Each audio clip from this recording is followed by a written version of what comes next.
Tersergam indah megah, menjadi kebanggaan kita, bukti wawasan dicita, maklumat dan pengetahuan, penuh terhimpun harta ilmu untuk kita teroka. Pustaka Negeri Sarawak, wadah ilmu untuk semua, bersama kita manfaatkannya.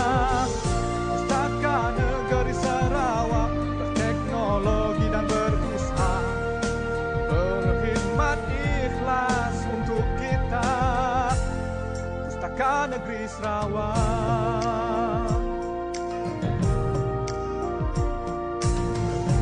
tersergam indah megah, menjadi kebanggaan kita, bukti wawasan dicita,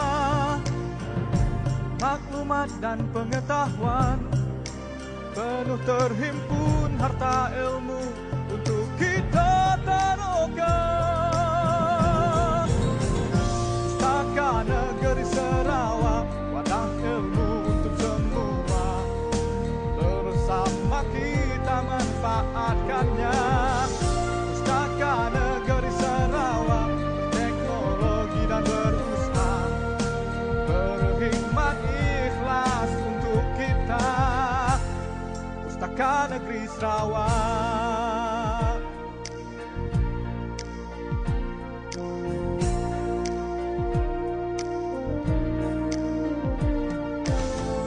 dipenuhi aktiviti, sentiasa dikunjungi semua berbagai bilang bangsa. Pustaka Negeri Sarawak, wadah ilmu untuk semua. Pustaka Negeri Sarawak, wadah ilmu untuk semua.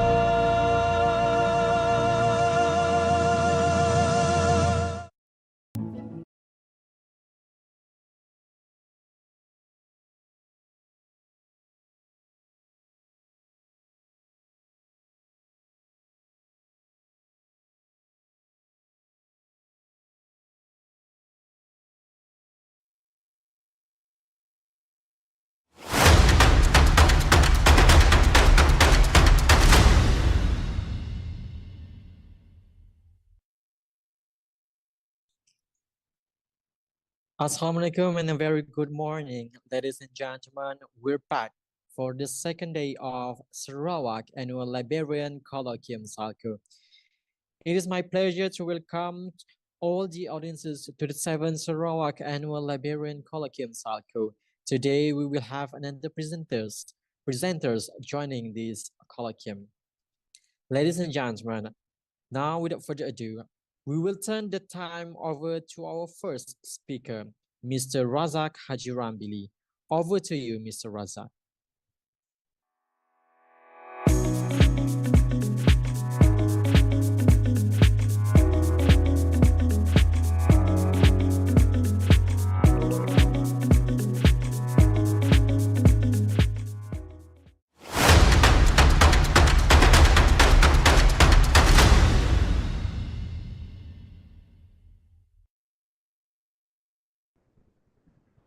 Assalamualaikum, salam sejahtera.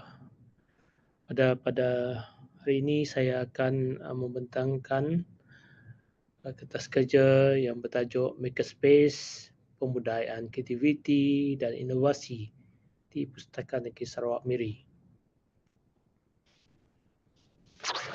Okay, sebelum saya bercerita tentang latar belakang, saya ingin berkongsi sedikit tentang evolusi perpustakaan, di mana dahulunya perpustakaan konvensional kita hanya menggunakan buku secara bercetak, dan pada awal tahun 2000 kita beralih kepada perpustakaan digital, sehingga sekarang bahan-bahan perpustakaan yang terdiri daripada pelbagai jenis, termasuklah bahan-bahan digital yang boleh diakses dari rumah, dan perpustakaan juga telah berevolusi dengan mewujudkan pelbagai perkhidmatan yang ditawarkan di perpustakaan bagi menarik minat orang ramai datang ke perpustakaan. Salah satu perkhidmatan tersebut adalah makerspace. Dan makerspace ini pada tahun 2005 sangat popular di Amerika Syarikat dan juga negara Eropah, dan dia tertumpu kepada aktiviti yang berkaitan dengan DIY, iaitu do it yourself, dan juga pada ketika itu maker movement yang sangat aktif pada tahun tersebut, dan dia memberi kesan kepada perpustakaan, dan seterusnya perpustakaan mengambil inisiatif ataupun mengambil peluang menyediakan perkhidmatan tersebut kepada masyarakat. Okay, untuk latar belakang Pustakaan Negeri Sarawak, makerspace, saya ingin mengambil ataupun memberi kredit kepada rakan kita, iaitu Encik Wan Razali, yang telah dihantar membuat latihan sakutan di The Westport Library pada tahun 2015, di mana The Westport Library tersebut mempunyai makerspace, dan beliau telah membawa idea tersebut ke Pustakaan Negeri Sarawak dan ditubuhkan pada tahun 2016 makerspace Pustakaan Negeri Sarawak, dan kita merupakan perpustakaan awam pertama yang mempunyai makerspace. Dan seterusnya, makerspace Pustakaan Negeri Sarawak telah dikembangkan dengan hasil kerjasama pihak kedutaan Amerika Syarikat melalui American Corner. Okay. Mereka turut memberi dana untuk menjalankan aktiviti dan juga pembelian peralatan ataupun perkakasan baharu makerspace pada ketika itu. Kepakaran mereka turut mereka bawakan khas daripada Amerika Syarikat untuk datang ke Pustakaan Negeri Sarawak, mengajar komuniti di sana dalam, orang kata, menurunkan ilmu pengetahuan mereka lah kepada warga Negeri Sarawak lah. Jadi pihak kedutaan Amerika Syarikat turut banyak membantulah. Dan makerspace di Miri telah ditubuhkan pada tahun 2019 hasil daripada projek digital inclusivity ataupun inklusif digital Kerajaan Negeri Sarawak, dan saya turut terlibat melaksanakan projek perintis ini yang melibatkan juga Perpustakaan Awam Sibu Jaya, Sibu. Dan setiap lokasi kita telah memperuntukkan sebanyak RM100,000 untuk Sibu dan juga Pustakaan Negeri Sarawak. Okay, program Makerspace adalah program yang memfokuskan kepada kolaborasi dan aktiviti di mana setiap individu yang mempunyai pelbagai kemahiran dan minat berkumpul untuk membina bentuk bina dan inovasi. Ruang ini juga menyediakan akses kepada alat, peralatan dan sumber seperti pencetak 3D, pemotong laser dan elektronik untuk projek berorientasikan praktikal. Program Makerspace juga mendorong budaya pembelajaran melalui eksperimen, menggalakkan penyelesaian masalah dan inovasi yang akan digunakan dalam institusi pendidikan, perpustakaan dan pusat-pusat komuniti untuk mempromosikan pendidikan STEAM, sains, teknologi, kejuruteraan, seni dan matematik, dan juga keusahawanan dan pembangunan kemahiran. Program Makerspace merupakan memberikan kekuatan kepada individu untuk mengubah idea mereka menjadi satu prototipe yang konkret dan dapat membantu mempromosikan budaya inovasi itu sendiri. Di objektif makerspace di perpustakaan adalah tujuannya adalah merangsang kreativiti dan inovasi dalam kalangan peserta ataupun pengguna dengan menyediakan akses kepada alat dan sumber yang diperlukan untuk menghasilkan prototipe dan projek baru, memberi pendidikan praktikal dalam bidang STEAM ataupun STEM kepada pelajar terutamanya, membina komuniti di sekitar kreativiti dan inovasi serta mendorong kolaborasi antara individu dengan minat yang sama atau berbeza memupuk perkongsian dan pengetahuan. Okay. Untuk projek digital inclusivity tersebut, yang kita dua projek perintis tersebut, itu Pustaka Negeri Sarawak Miri dan juga Pustakaan Awam Srivijaya. Ini adalah contoh peralatan yang diberi ataupun ditempatkan di makerspace. Antaranya adalah robotic arm ataupun dobot, 3D printer, neuron inventor kit, Makey, Mbot Ranger, Arduino starter kit dan 3 doodler. Ada banyak lagi peralatan-peralatan, termasuklah 100,000 tersebut adalah untuk pembelian meja dan kursi lah, serta alat-alat penyimpanan perkakasan. Jadi fokus kita untuk program Makerspace adalah lebih kepada pendidikan dan pembelajaran yang berkaitan dengan STEM ataupun STEAM. Inovasi dan keusahawanan, ini kita nak bantu usahawan baru ataupun usahawan yang sedia ada untuk menghasilkan prototipe baru ataupun mengembangkan masalah mereka atau untuk penyelesaian masalah. Dan itu komuniti dan kolaborasi di mana dengan kolaborasi mereka dapat berkongsi idea dan orang kata kerjasama dalam projek-projek yang boleh membantu mereka mengembangkan idea tersebut. Ini adalah fokus program kita. Selain itu juga seni dan rekaan, menyediakan alat dan sumber untuk pelukis, mereka fashion dan individu yang berminat dalam seni digital untuk mencipta karya seni yang unik. Dan itu adalah pembangunan kemahiran di mana kita memberi peluang kepada individu yang mempelajari kemahiran praktikal seperti pemesinan atau pengendalian peralatan elektronik. Itu adalah fokus program kita di Pustaka Negeri Sarawak Miri. Jadi kumpulan sasaran kita adalah mereka, institusi pendidikan, pelajar dan usahawan. Jadi mereka ini boleh menggunakan perkhidmatan yang kita sediakan di Pustaka Negeri Sarawak. Misalnya kita telah mengadakan kolaborasi dengan PPD Miri, di mana pada tahun lepas kita mengadakan Minggu STEAM di Pustaka Negeri Sarawak Miri dengan kehadiran ramai pelajar dan sekolah-sekolah yang turut serta menggunakan kemudahan makerspace dan fasiliti yang ada di Pustaka Negeri Sarawak.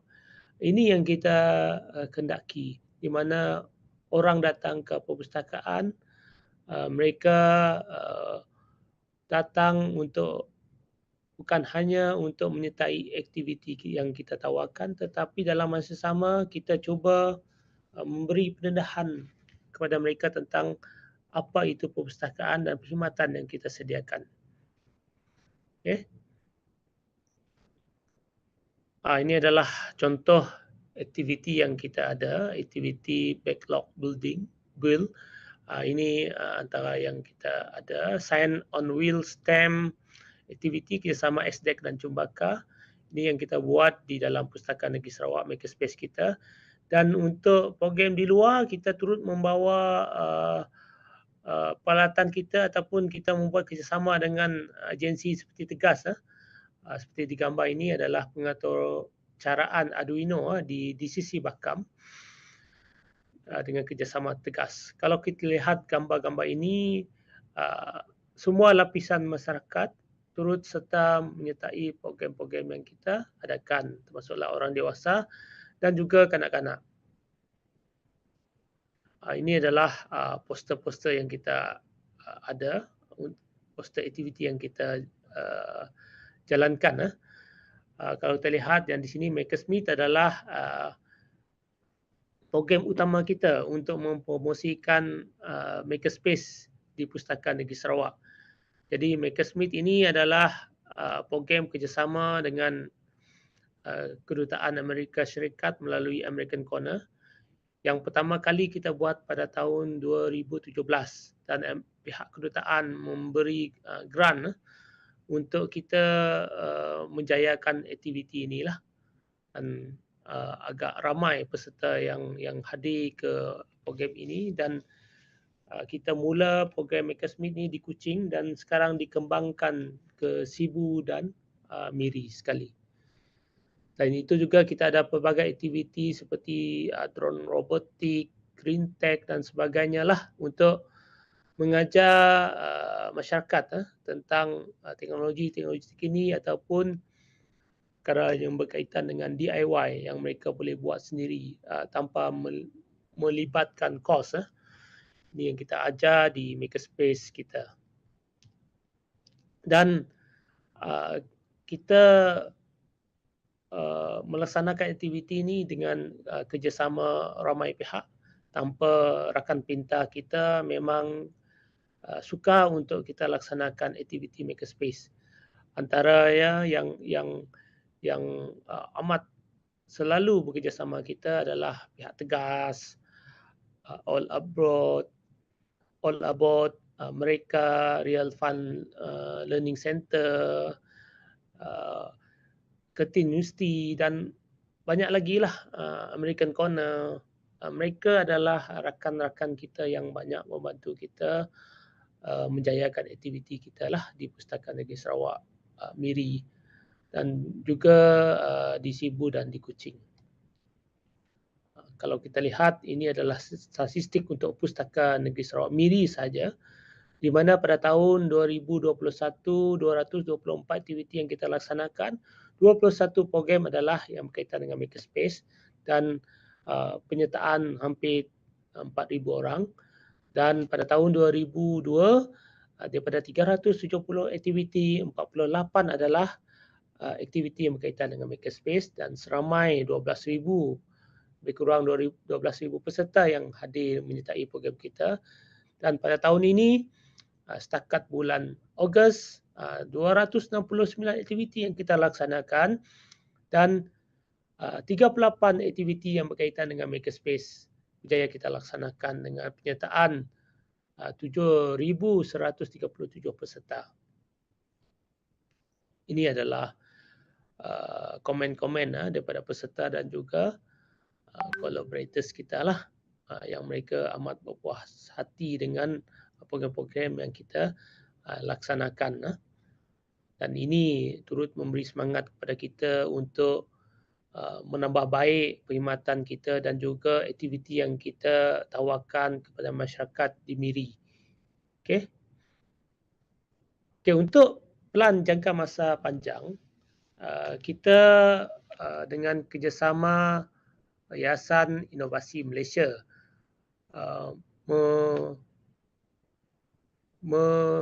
menaik taraf makerspace yang sedia ada kepada Ruang Daya Cipta RDC di Pustaka Negeri Sarawak. Dan Pustaka Negeri Sarawak Miri adalah perpustakaan pertama yang mendapat peruntukan sebanyak RM300,000 daripada Yayasan Inovasi Malaysia untuk mewujudkan ruang daya cipta mereka di sini. Okay. Jadi ruang ini adalah merupakan hub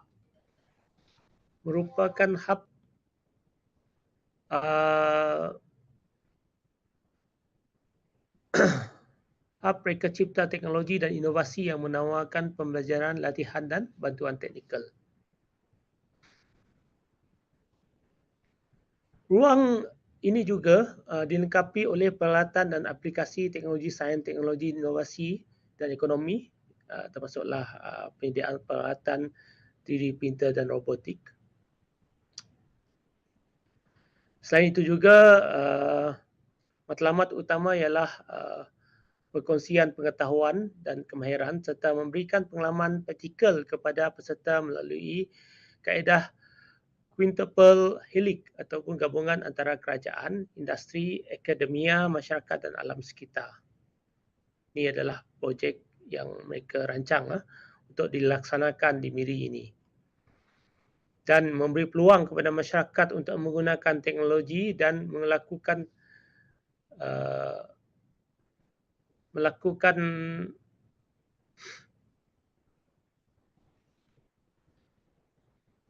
aktiviti yang kurang dalam yang dapat diakses sebelum ini. Seterusnya menjana pendapatan masyarakat setempat berasaskan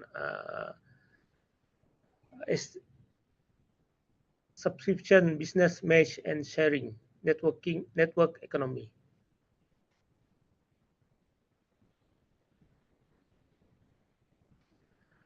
Okey, ini adalah komponen RDC, iaitu reka bentuk, kreatif dan design thinking, elektronik dan robotik, VR, fabrikasi dan pertukangan, tekstil dan fashion, multimedia, dapur pusat ataupun pintar, rapid prototyping, startup dan SME.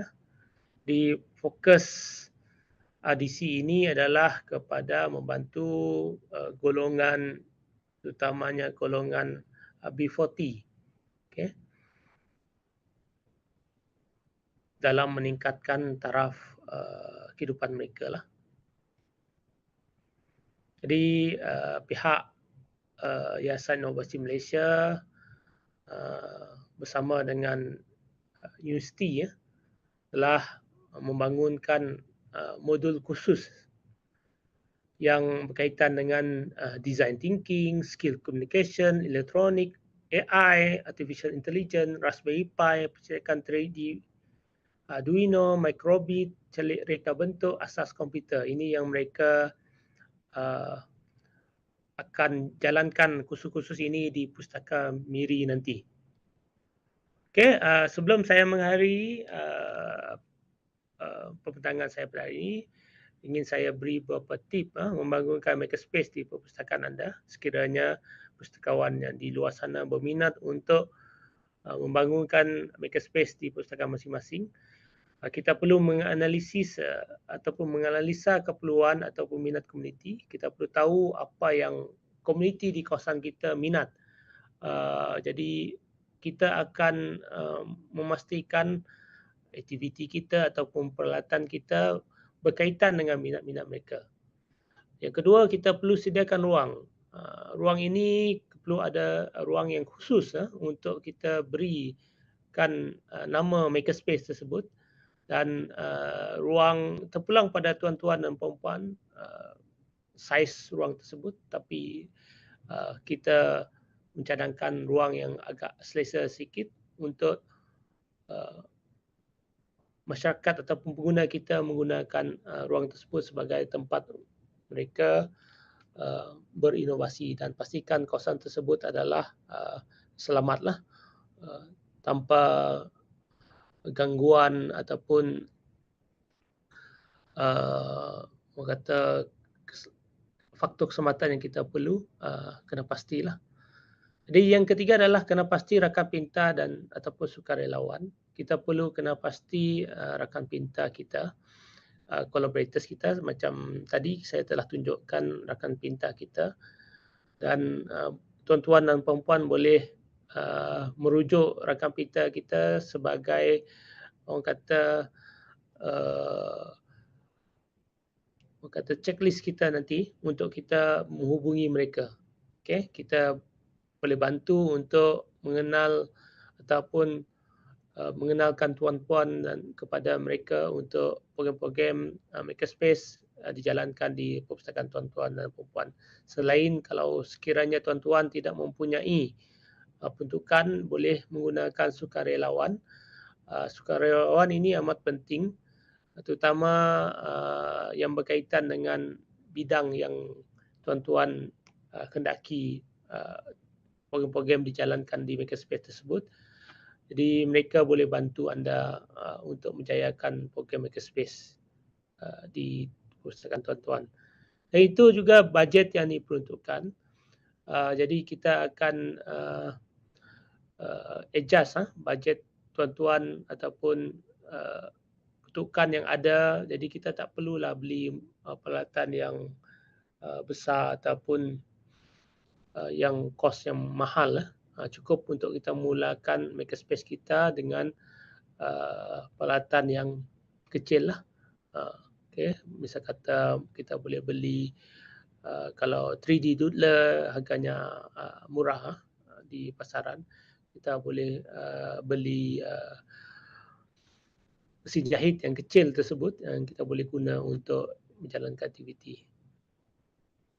Dan juga seterusnya pilih peralatan tadi dan perkakasan seperti yang saya beritahu tadilah.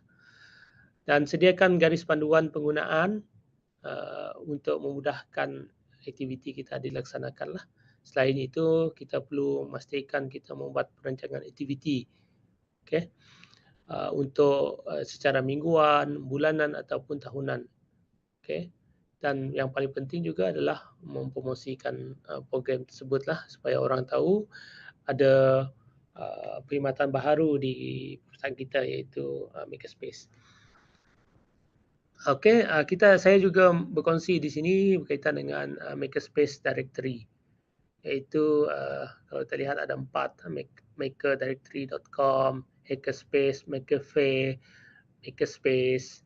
Ini adalah antara orang kata panduan yang boleh tuan-tuan dan puan-puan tengoklah, di mana mereka berkongsi maklumat berkaitan dengan makerspace, terutama aktiviti dan peralatan dan sebagainya lah, boleh tengok di sini. Okey, saya rasa itu saja perkongsian saya pada hari ini. Saya ingin merakamkan terima kasih kepada semua yang sudi mendengar, dan sekiranya ada persoalan boleh hubungi saya di Pustaka Negeri Sarawak Miri ataupun email kepada saya dengan razar@sarawak.gov.my. Sekian, terima kasih. Our vision is to be the reservoir and fountain of information and knowledge to the state. Our mission to provide access to information resources and to preserve Sarawak intellectual heritage. Our objective to promote acclarations of knowledge in the state. Pustaka Negeri Sarawak, Miri is designed as a tranquil oasis acting as the symbolic apex of information technology in the civic heart of Miri Resort City. The building is installed with sophisticated audio-visual projection system with wireless control lighting, stage curtain, and projection from multiple sources. Pustaka Negeri Sarawak, Miri, houses an auditorium that can serve various needs, ideal for lecturers, talks, video screening, and for musical and drama performances. The building also has the meeting room spaces and the facilities to cater to the needs of the public.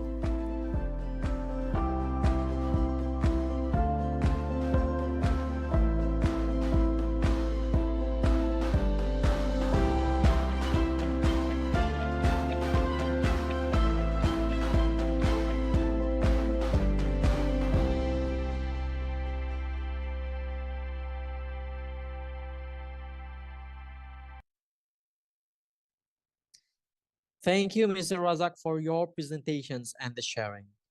Ladies and gentlemen, let's move to our second speaker, Mrs. Rosanna Octavia and Raymond Umpu.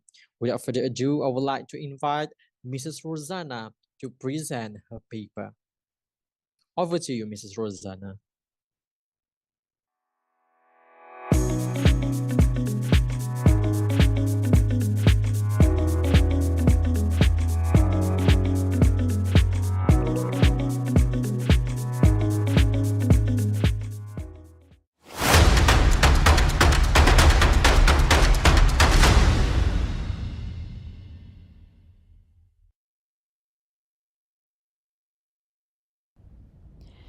Good day to all. Before I start with my presentation, allow me to introduce myself. My name is Rosanna Octavia Raymond Umpu. I am a librarian from Library Services Sector, Pustaka Negeri Sarawak, which my current scope is in Client and Reference Services in Information Services Division. And the topic that I would like to share today is on how Pustaka Negeri Sarawak cater the information needs for Sarawak Civil Service by using one of the service that we have, which is Current Awareness Service.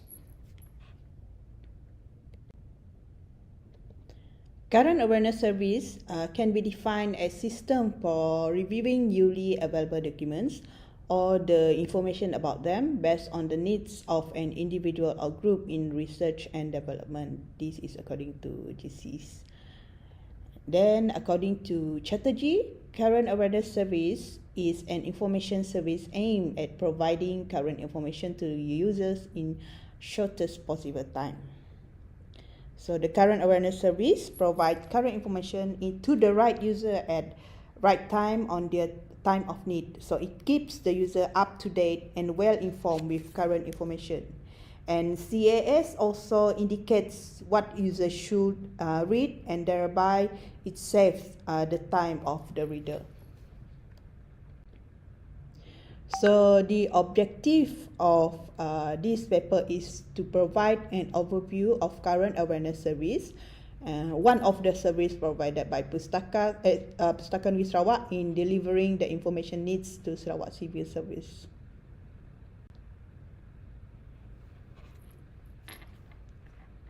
So Current Awareness Service can help in promotes and supports library services. So as we know, library have various collections and services nowadays, and CAS is one of the initiative for library to promote its collections, materials and services that they offer to the potential user. So for Pustaka Negeri Sarawak, one of our user Sarawak government. Second, it keeps user well informed.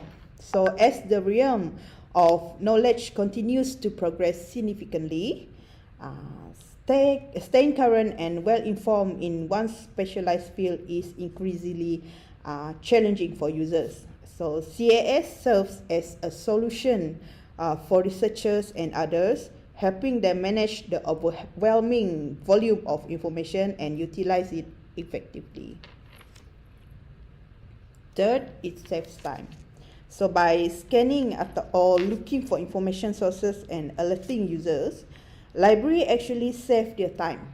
So furthermore, if each user were to look for the information on their own, it may possibly result in unnecessary duplication, information overload. So therefore, CAS can assist users in avoiding such redundancies. And it also helps user in search for information materials. So some users may lack the capability or inclination to search for information materials independently. So in this case, CAS offers assistance by consistently and comprehensively scanning literature or look for information and delivering relevant topics of interest to the users. So these are features of CAS. This service is usually in the form of a publication and tries to draw the attention of the user towards timely or new information. This service does not provide any specific answer, but gives complete information about new developments. CAS also aims to deliver as quickly as it can. And it can also be in the form of bibliography. So these are types of CAS. The first one is the contents of journal service. So this type of service is published by the library publishing the tables of the contents of the journal and providing timely recognition service to the users. The second one is the current awareness list. So this type of service is classified subject-wise by classifying articles published in journals by publishing bibliographic list, and with the help of this list, a timely identification service is provided. The third one is research in progress bulletins. So in this type of service, a bulletin is issued from time to time about the progress of research in the same field. So this service is provided in collaboration with research institutes. And the fourth one is newspaper clipping service. So as we know, newspaper is the center and source of the latest information and knowledge, and different types of news are published in newspaper, and now we can search for news physically or online. So Pustaka also subscribe press reader, so it's easy for our users to search for various newspaper worldwide online.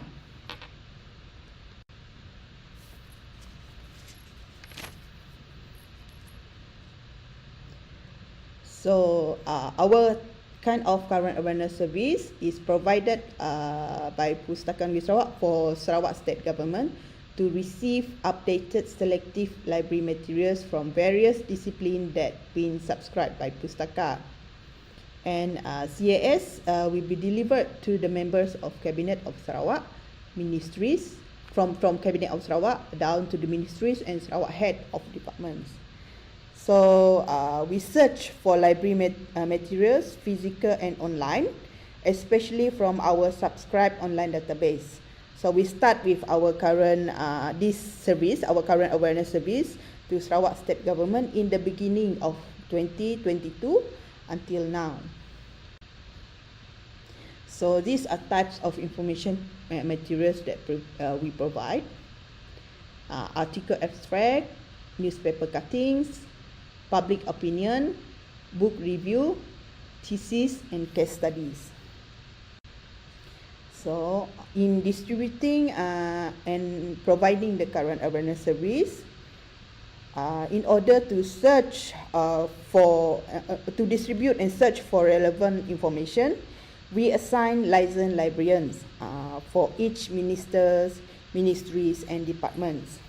So just in case, if they need more information regarding the selected topic that we distribute to them, they can also contact the assigned licensed librarian.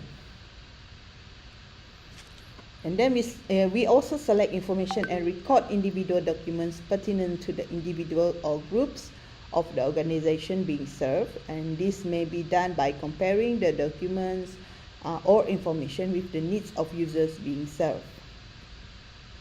And we also track any current articles, journals, books, and news available. And then we also send notification to the users about items or information of interest to them. So in this case, we will print out the information that we get and we distribute them to the respective clients. And we also find the latest research data made available by researchers and organizations. Okay, these are our target users. We have ministers, deputy ministers, state ministries, and state government departments. There is also limitations in planning and providing current awareness service. First, it is I can say it's time consuming, because searching and providing current information to more than 100 individuals and agencies at one time might be time consuming for us. So the proper planning should be made in order to ensure both parties, the library and the agencies or individuals to get the benefit. So in our case, we divide among ourselves, the licensed librarian, by ministers, and we find current topics that can suit the whole hierarchy from ministers to deputy of the same portfolio, and then down to the ministries and to the government department under the ministry. Second one is the copyright issue. So in terms of copyright, we must take into consideration on any acts related to make sure that we do not violate any of legal rules. So that is why we only provide articles, abstracts, the DOI, the book review, and the link address to the material. We are not going to print the whole article, or we are not going to photostat the whole books for them to view. So if they need the articles, they can contact us and we will give it to them. Same goes to the books. If they want, they can borrow the book from us. And then next one is information overload. Okay, there is also a risk for information overload, not only to the user but to the librarian as well. So the information can be redundant. So in order to avoid this, proper planning and selection of topics should be practiced, and we also limit the materials to certain of numbers. We only in one edition we only provide 3 articles abstract, 3 books reviews, 3 newspaper articles, 2 public opinions, 2 theses, and 2 case studies in one edition.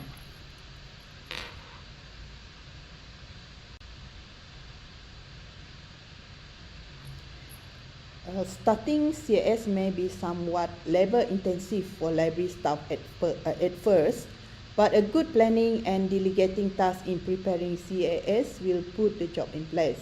So CAS can enlarge the library's role in facilitating research. As users begin to rely on the library to alert them to interesting items, the library acquires a high profile and becomes a dynamic component in the research process, helping to fulfill the organization's research goal. So for CAS by Pustaka Negeri Sarawak, if fully utilized by Sarawak Civil Service starting from the route management, it will help with more ideas, research and development in developing Sarawak, because we, the librarian, have the initiative to provide the current information which came along with ideas to assist Sarawak government starting from the highest management. So this will be the end of my presentation. So thank you so much.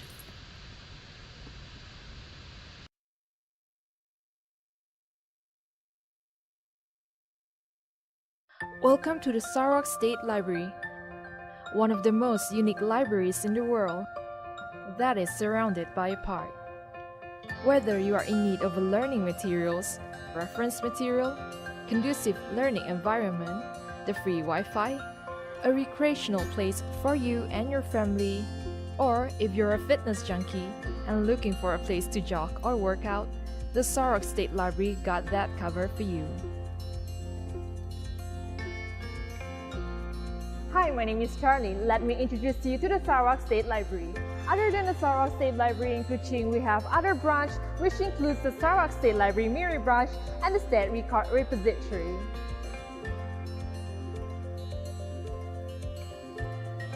The State Library houses a variety of collections, which includes the main collection, the reference, the special collections, and electronic collections.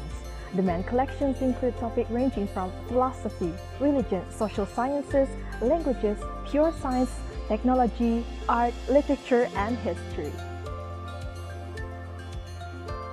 We do have non-fictional collection to suit your leisure reading. Did I mention that we have newspaper that we update daily and are available in the newspaper room? No, we have that too. The reference material range from dictionaries, manuals, contain books, encyclopedias, and atlases. The reference material can be identified from the red label at the spine of the book. These materials are only to be used in the library and not to be borrowed. Photostating is allowed. Simply purchase the photocopy card at the circulation counter level 1. The special collection consists of the Malaysiana collections and Sarakiana collections. To complete these, we have the collections suits our junior reader. Now, these collections are available for the younger user at the Children Infotech, which is the ground floor of the library. Aside from that, we have computers available for you at the same floor in the Multimedia Gallery MMG. To use a computer, make sure that you have registered as a member of the library. Then, just fill in the logbook at the registration counter, and that is about it. Other than the mentioned material, other material is accessible online. For the convenience of our user, we provide online services as well. I'm talking about the Online Public Access Catalog (OPAC). All our collections are registered in the OPAC, whereby it can be accessed anytime, anywhere. With that being said, by simply looking up www.librarynet.com.my, user get to check the availability of the books that they are interested in online. OPAC also allow user to locate the materials that they want by obtaining the call number of the book. Call number can be seen at the spine of the book. In other words, you can browse our OPAC and locate the material that you want and reserve it if the status is checked out at the comfort of your home. How convenient is that? In the case that the book is available in other library, loaning book is made possible with the interlibrary loan, whereby user could loan books from other library with just a fee of 2 ringgit. What's more, bulk loan is available for institution or agency that have registered with the library. This institution can loan up to 50 to 200 books without fee. Aside that, we have vast online database collection exclusively for our member. Our online databases includes journal, magazine, newspaper, and books. To enjoy the unlimited pass, simply log in using the username and password that you have created during registration. Other than browsing the OPAC for books and accessing the online database, you could also do an online renewal and request for books too.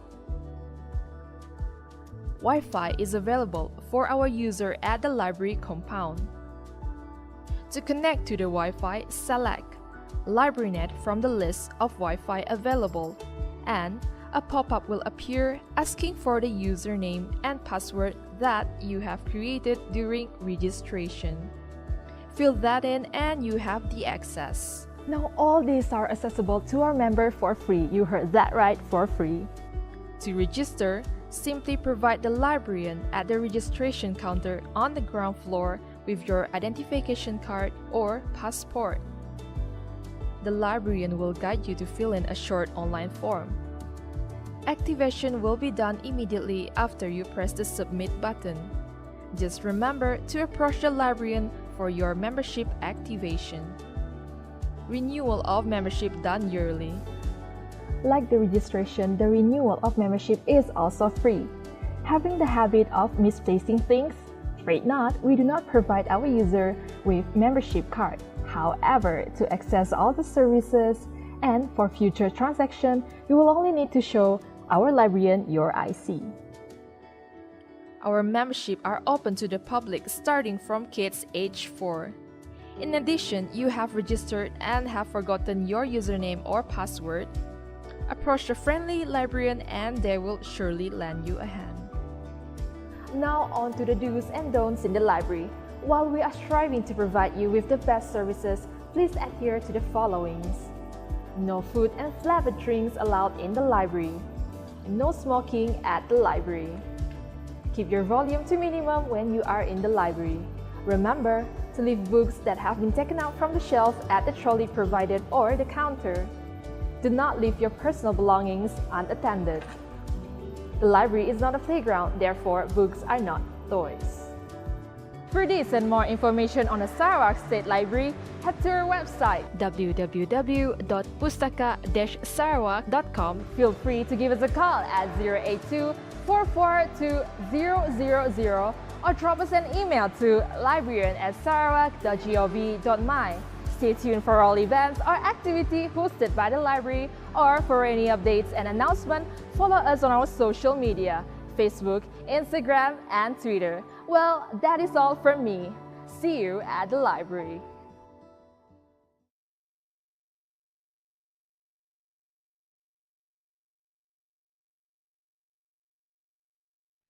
Thank you very much, Mrs. Rosanna, for your presentations and the sharing.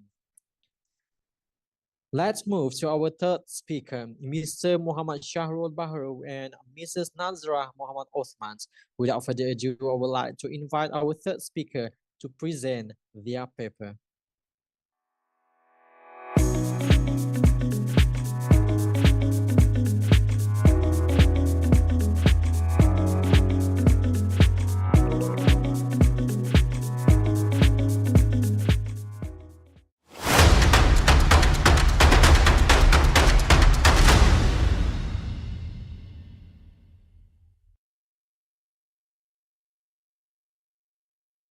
Assalamualaikum. Good day, everyone. Today, we are here to talk about how modern libraries are embracing the practice of recording oral history within our local communities. In today's fast-paced digital world, libraries have become more than just a place for books. They are now vibrant centers for sharing knowledge and connecting with our community story. We'll explore this and why it's so important to preserve our memory and how libraries play a crucial role in this by making oral history a mainstream practice. Throughout this presentation, we will highlight how libraries are not just storing physical and digital records, but also actively collecting and sharing the spoken stories of our local communities. We will emphasize why it's essential to safeguard our memories and show how libraries are at the forefront of this effort. They are helping us bridge the past and present while ensuring a brighter and more informed future for all of us. So as you can see on the screen is our presentation. The title of our presentation is Mainstreaming Oral History Practice, Pustaka Negeri Sarawak chapter. Myself, Muhammad Syahbaru, and my colleague, Puan Nazrah Osman, will be presenting for today. We're going to take a look at the table of the content. We have 6 points to be focused on. The first one is oral history background in Pustaka, list of oral history session by Pustaka, and then the third one is oral history mapping initiative. The fourth one is mainstreaming oral history, Pustaka Negeri Sarawak chapter. And 5 is future of oral history in Pustaka Negeri Sarawak, and then we come to the conclusion. Oral history background in Pustaka. Oral history unit is one of 3 units in Sarawakiana Division, State Records Repository. The function of oral history unit are to preserve state heritage, especially on social and cultural history. The second one is to document oral history and to promote awareness on the importance of oral history.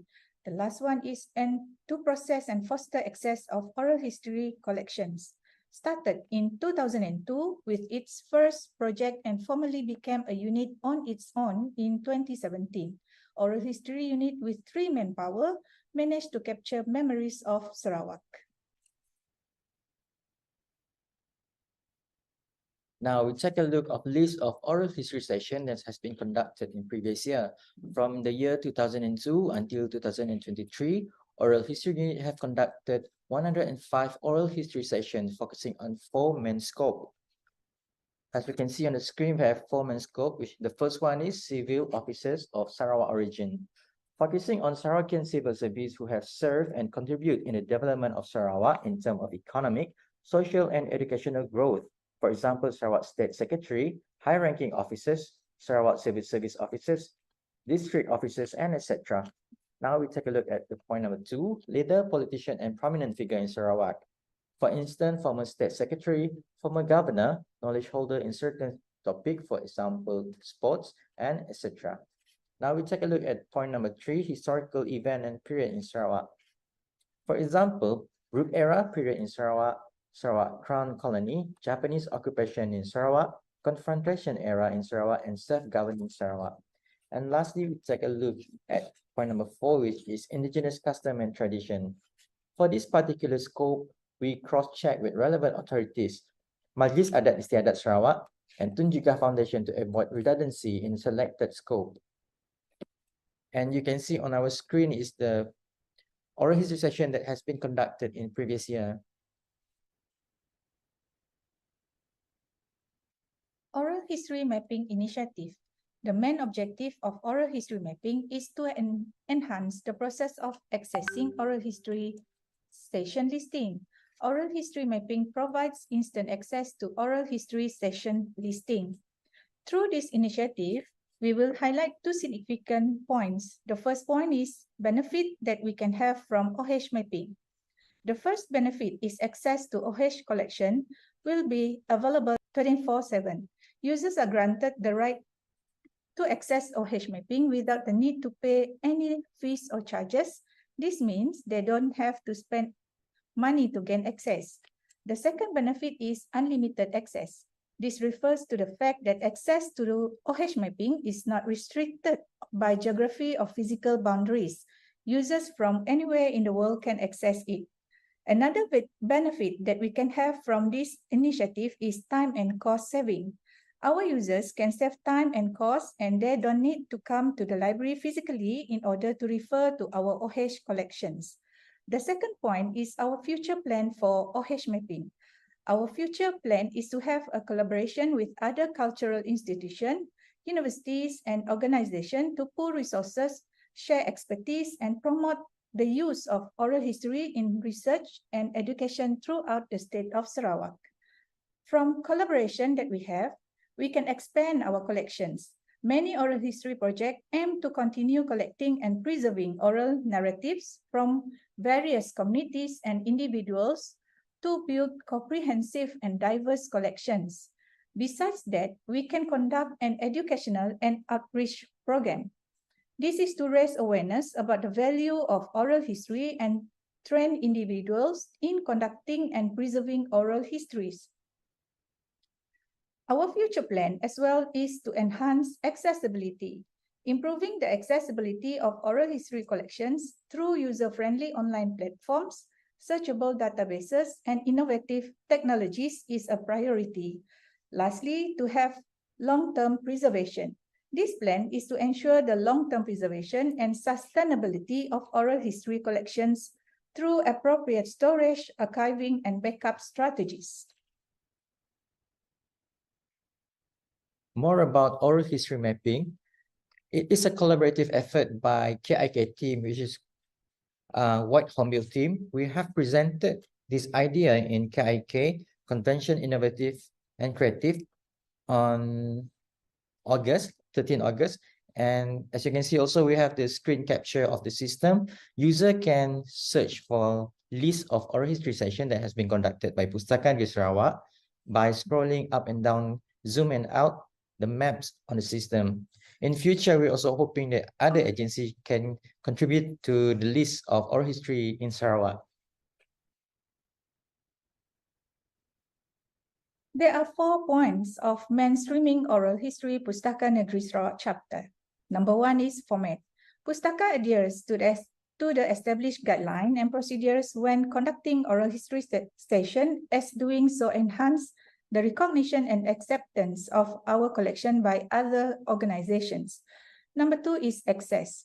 Through the implementation of the oral history mapping system, immediate access to our roster of oral history session is facilitated, eliminating delays. Users can conveniently search the system according to their specific queries, thus enhancing global accessibility. Number 3 is storage. Under the initiative to establish the Sarawak Kiana portal, Our oral history session recordings are now securely stored on a cloud-based server system. This approach ensures a higher level of security and durability in comparison to traditional physical storage methods like CDs or magnetic tapes. Number 4 is Sarawak Talk. Within the indigenous custom and tradition scope, numerous topics can be explored. In addition to serving as oral history session, these topics can also be transformed into informative public talks, fostering knowledge sharing opportunities like our Sarawak Talk series. Now we move to the next slide, the future of oral history in Pustaka di Sarawak. We have 3 main points to be focused on. The first one is coordinator in Sarawak.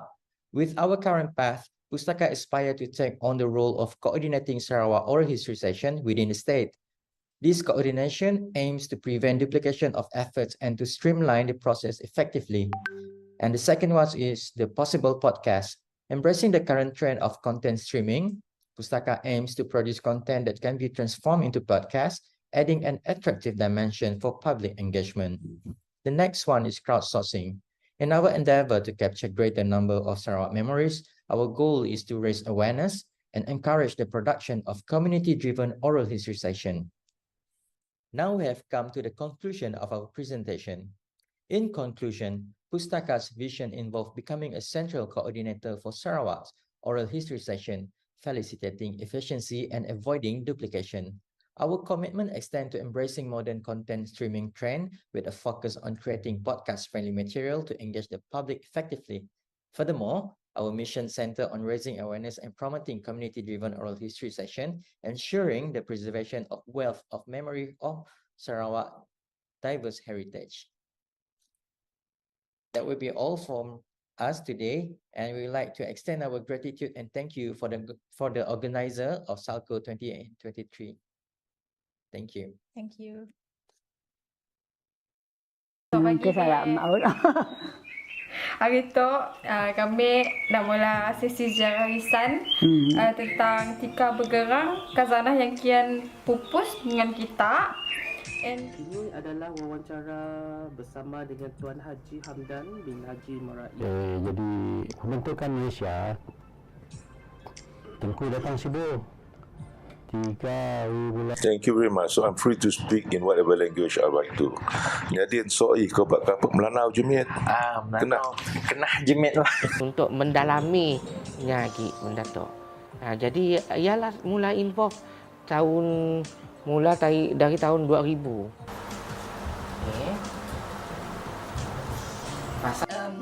Newspaper cuttings and things I kept from the Sarawak Tribune while I was there, but anything that you think might be of interest, well, to you and the students and the people who come to the library. This is the oral history interview with your good self. So Sarawak was obviously modernising in many respects, both in terms of the education that was being given and the fact that so many students were going overseas, getting degrees, coming back and replacing the... Why did you choose Pustaka? I mean Sarawak in the first place? That's a nice thing to start on. Yeah. I have to go back to 1941. I was at school. And I just got a scholarship here to Oxford to read French and... Then after the war, jumping ahead, after the Second World War, he did go back again to Sarawak. Okay. Rakaman sesi sejarah lisan bersama dengan Datuk Sri Ahmad bin Umar dan Datin Sri Rosita Hassan berkenaan dengan masyarakat Melayu Parabangan Sarawak di Sungai Lembing Pahang. Okay, now the third session, Tok Tan Sri, this segment, we are going to focus on your time when you become the State Secretary. Yeah. You know, when I was in HR, there were a lot of issues, so of which... Saya minta anak datang mengucapkan ribuan terima kasih kepada Perpustakaan Negeri Sarawak. Thank you very much, Mr. Shahrul and Mrs. Nazra, for your presentation and the sharing. Ladies and gentlemen, let's move to our last speaker for today, Tuan Hadijapri Bujamasli, the Chief Executive Officer of Sarawak State Library. Without further ado, I would like to invite Tuan Hadijapri Bujamasli to present his paper. Over to you, Tuan Haji.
First of all, the importance of libraries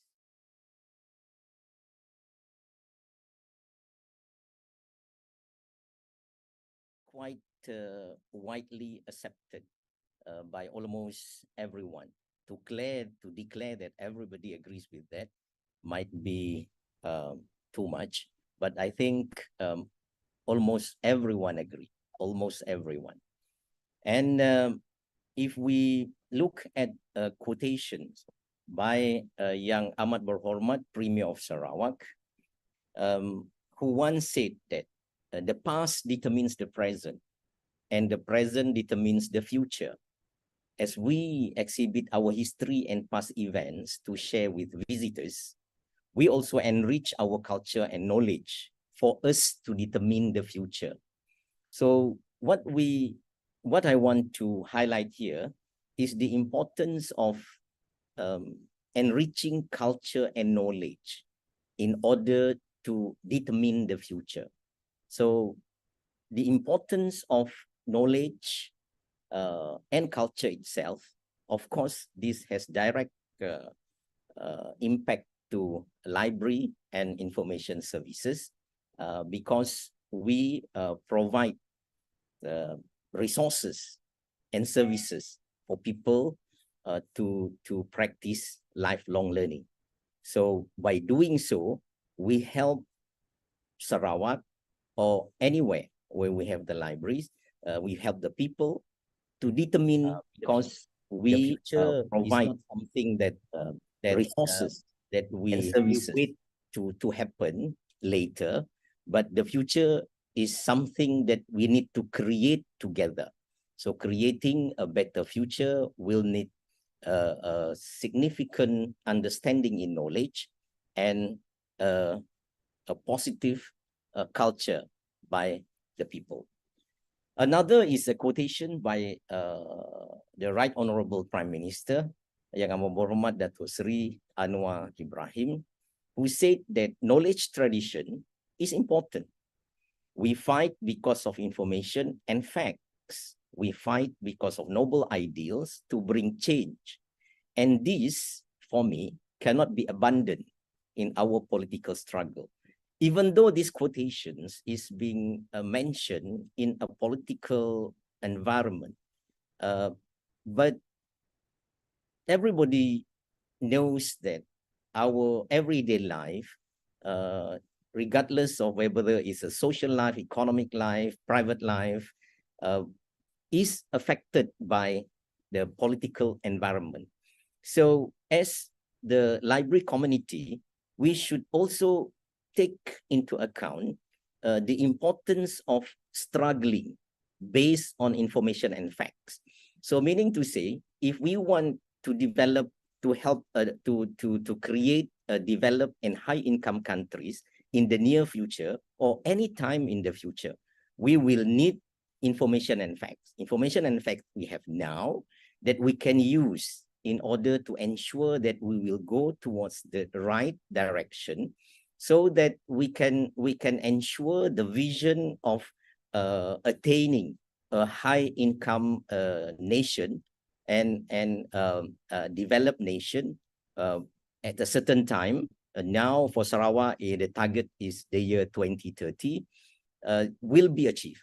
So a knowledge tradition is important. So knowledge tradition in the history of humankind, which should be based on lifelong learning, is very much championed by libraries, especially public libraries. So in terms of a country, the national libraries or state libraries also play very important role to ensure that knowledge tradition is alive. That is why mainstreaming libraries is critical. It is no longer a choice.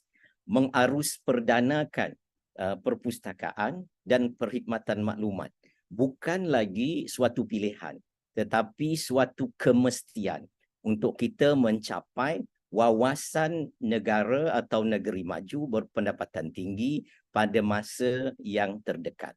Bahkan apapun hasrat murni kita untuk membangunkan negara kita, sama ada menjadi suatu negara yang berbudaya dan juga bersatu padu, memerlukan kefahaman dan penguasaan ilmu pengetahuan yang tinggi. That is why the knowledge tradition is important. It so happened that in this particular quotation, it focused on political struggle. But again, political should not be taken in a negative connotation, because all aspect of human life is very much influenced by politics. Either it's a politic at the national level, or at the state level, or in the community level. We are a political animal. It's not just politicians. We, as in a democracy like what we have in Malaysia or in Sarawak, everyone is a political animal. Whether we want to be actively involved or we don't want to actively involve, we are affected by political. So this political struggle, we should see it on a factual basis, that we need to ensure the development and the success of the future will be achieved, and it should start with knowledge tradition. So knowledge tradition will need us to ensure that libraries and information services are being mainstream.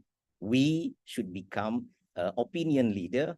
We should become influencer that will help the community discuss values and important issues for the benefit of all.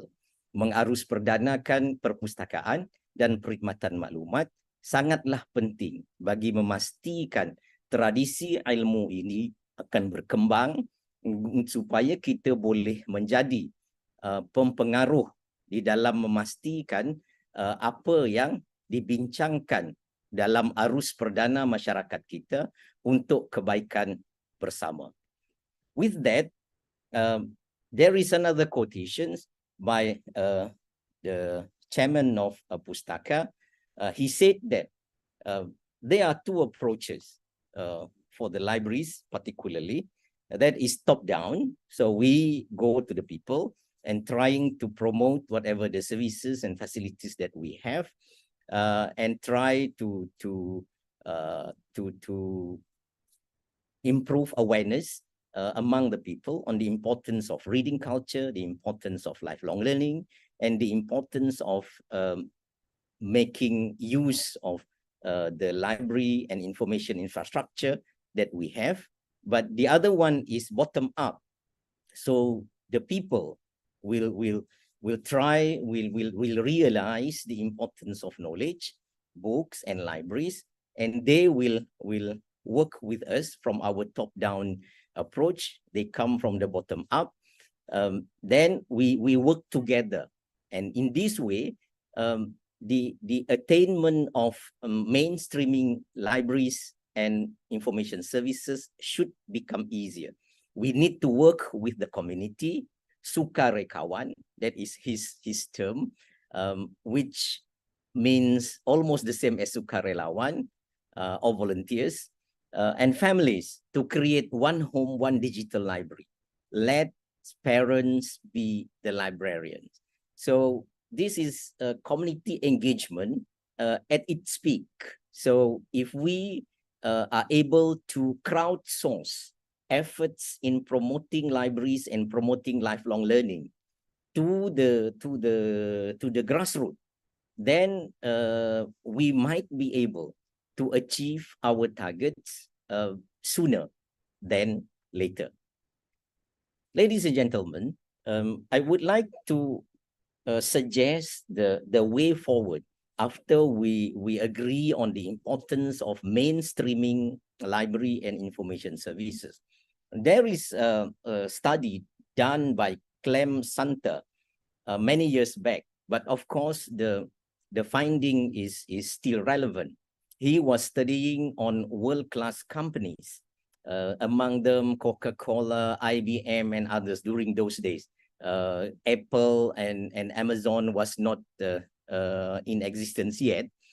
So he has identified characteristic of a world-class company, how they can stay long in business, almost 100 years, and exist in hundreds of countries, and become financially profitable and successful. So the first criteria is differentiation. The second is focus. Third is thinking globally, and then perpetual spirit of innovation. And the next is sensitive radar system. And the number 6 is retention of talent. Number 7 is social and environmental responsibility. And number 8 is return on investment. He identified this after his observations of this world-class organization, so that how this characteristic ensure their success over a long period of time. If we look at some of these companies like Coca-Cola, they still exist nowadays and still making profit, even billions of dollars a year. So what is meant by differentiation is we have to identify our competitive advantage. For example, we might want to focus on a digital library. Mainstreaming a physical library, even though it is important and should be done, but the way forward, I think, is better digital, because we can reach more people and at a lower cost. So first, we must be different from others. That is why if you look at Kentucky Fried Chicken, even though they are just selling fried chicken, they differentiate themselves from other people who are selling the same. So whether in the terms of branding or in the terms of look and feel, and even in terms of business practices, business systems that they are using. So these allow them to be noticed by the consumers that ensure their success in their business. The second one is focus. So focus is the characteristic of keeping a niche area. Of course, we cannot be good on everything. At least we are good on something. If we try to do so many things, and then not good at one of them, so it's quite difficult to shows how we are different from others. So that is why being focused is important. If you look at KFC, the focus is always fried chicken. The others are just side dishes. Coca-Cola, the focus is always that soft drink. They don't do much. If we look at some small businesses, they have hundreds of, if not hundreds, maybe 20 or 30 menus. And it's difficult for them to grow bigger and so on, because they are not focused. They try to do everything. They want when a customer come, they wanted to serve everybody's expectation. Even though it sounds good, but it is not a characteristic of a world-class company. World-class company always focus. Even now, if you look at companies headed by Elon Musk, one of a very successful entrepreneur. He is doing electric car. He is also doing space exploration and few others. So you can see every particular focus, he created one company for the space exploration, SpaceX. So SpaceX will not do cars. So for electric cars, he has Tesla. So for underground tunnel transportation, he has boring companies. Now he is in Twitter.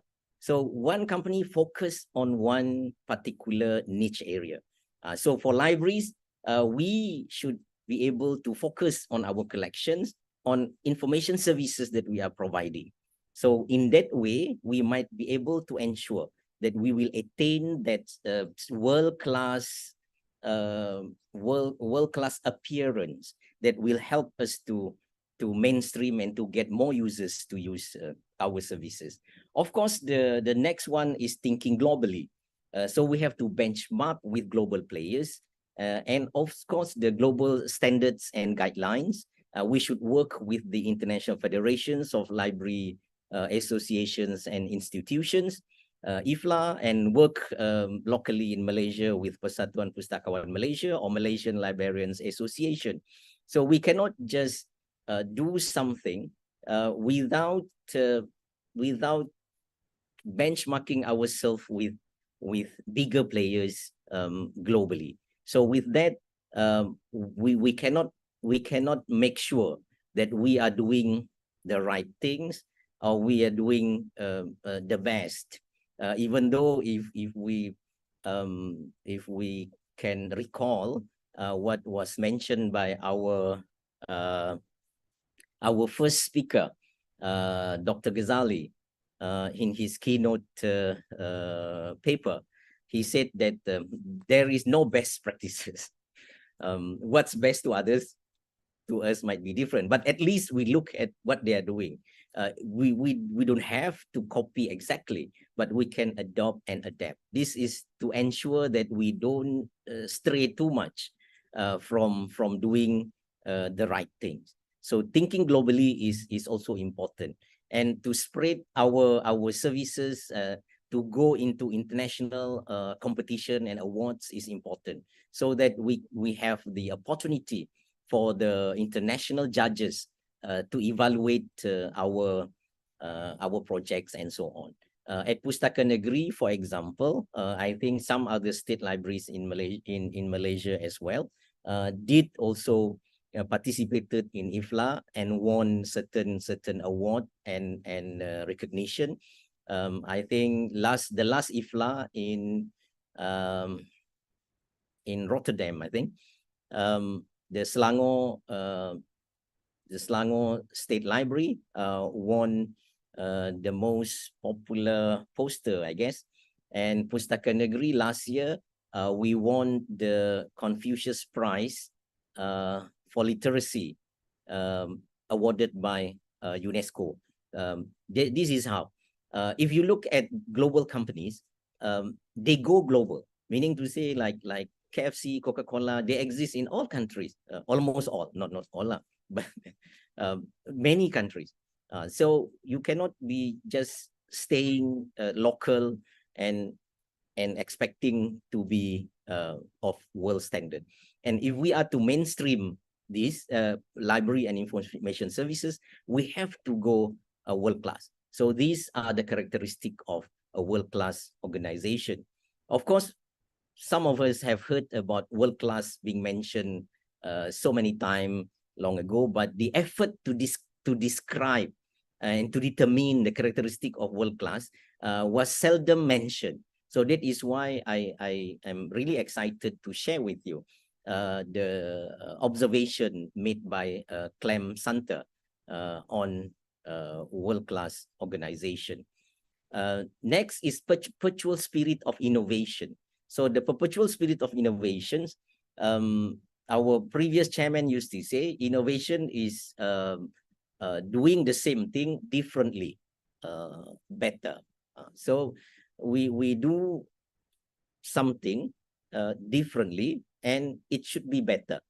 So we know that innovation for improvement is one thing, but another is innovations to ensure our survival, so that we can ensure the existence of libraries, and the importance and relevance of libraries and information services will not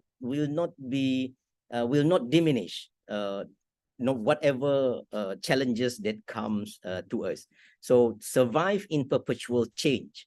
We know that the technology change, policies change. Sometimes policies change because government change, new party become governments, they change the policies that affect libraries and information services. Economic change when the world is facing economic crisis. Normally, libraries are among the organizations that will be affected by budget cuts worldwide. It's not just but in particular area of the world, even in the developed countries, libraries are also normally affected when the economy is not good. There will be lots of budget cuts and lots of libraries being closed down. And of course, also social changes, like the trends among the younger generation, how nowadays they are more digital than physical, and the trends, how they interact with each other, the popularity of social media. So the library community must maintain the spirit of innovation in order to become a world-class. So if you look at world-class companies that has been in existence more than 50 years, they are able to innovate and adapt to the changes that happen. So the companies that fail to do so, normally they will become small, or they will cease to exist. If you still remember, a handphone company like Nokia, even Motorola used to be the market leader in the early 90s.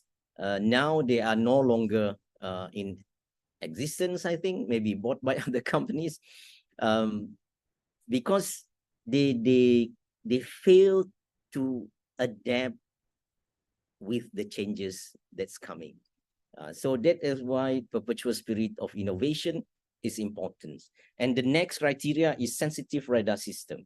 So we in the libraries should be able to preempt what is coming. The scenario planning. What if a few years back we faced the COVID-19 pandemic? What if another pandemic happens next year? So what now? So if that thing is to happen, what should we do now? So scenario planning is important, so that whatever new challenges that comes to us, we would be able to steer to go through all those challenges successfully, and ensure our existence and our importance not affected. I think the last COVID pandemic, we have learned a lot. I think libraries worldwide, we have been supportive of the frontliner through our in Pustaka. We use our makerspace to print face shield. In the early days, the face shield supply was not enough, so we printed using our 3D printer technology and provide it to the frontliner. That is one of the example of sensitive radar system. So like now, if you are in good times, we must remember there might be bad times in the future. So we must invest and plan what we should do now. And of course, after sensitive radar system is the retention of talent. It is, of course, evidence in anything that we want to do. The bottom line is always people, is always human. Similarly, in the library world, in any libraries, the staff is the most important bottom line. If we have the best staff, even though we are lacking in other resources, we can be sure that we can remain competitive and remain successful. This is important from recruitment, training, human resource development, and career progressions. And of course, sometime being overlooked, succession planning. So we have to make sure that our librarians, our staff, are able to lead the libraries, whatever comes to us. We don't want that when a particular director or CEO of a library retired, then the next person is not well prepared to take over. So we have to make sure succession planning is well embedded in our HR, human resource management. This is a criteria of a world-class organization. So if we look at the world-class companies, the leadership is always continuous. The change from one CEO to another always seamless. The change from one chairman to another is always seamless. So that is why the retention of talent, especially those who are good, must be managed properly, so that we can provide them with a conducive working environment and a good career plan, so that they will stay, to ensure the success of library and information services that we are providing to the public. The retention of talent is very important. That is one of the criteria of a world-class organization. And of course, number 7 is social and environmental responsibility. Nowadays, it is a global concern about climate change and about one Earth. There is no two Earth. Anything happens to this one Earth, every one of us will suffer. It's not just a particular country, but every one of us who live on Earth will suffer.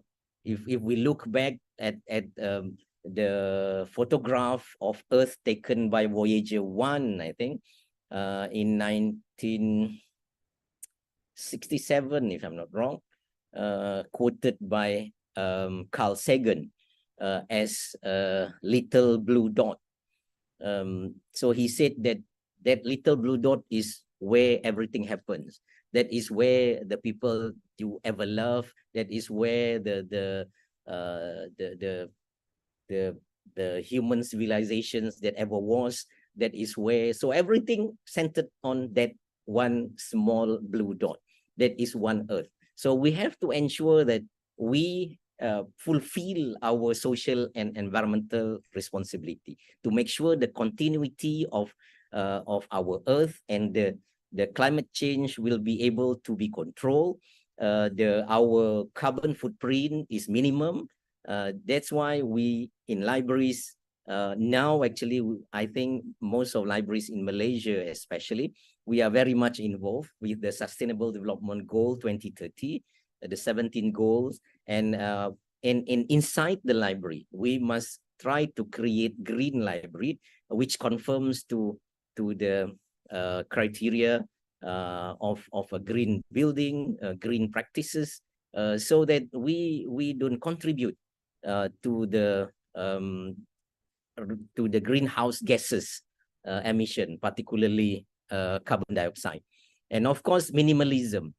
Try to, even though you have so much budget, if you can do something with the smallest budget, try to do it with the least resources.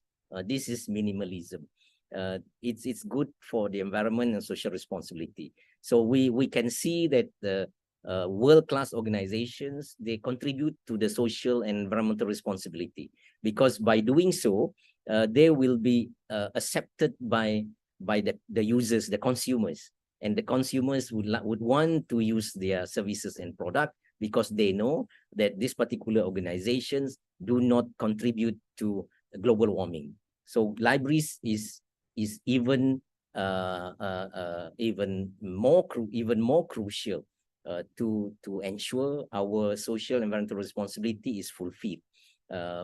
One is by our own practice. Second is by our community engagement and also community education, lifelong learning in promoting awareness and understanding of the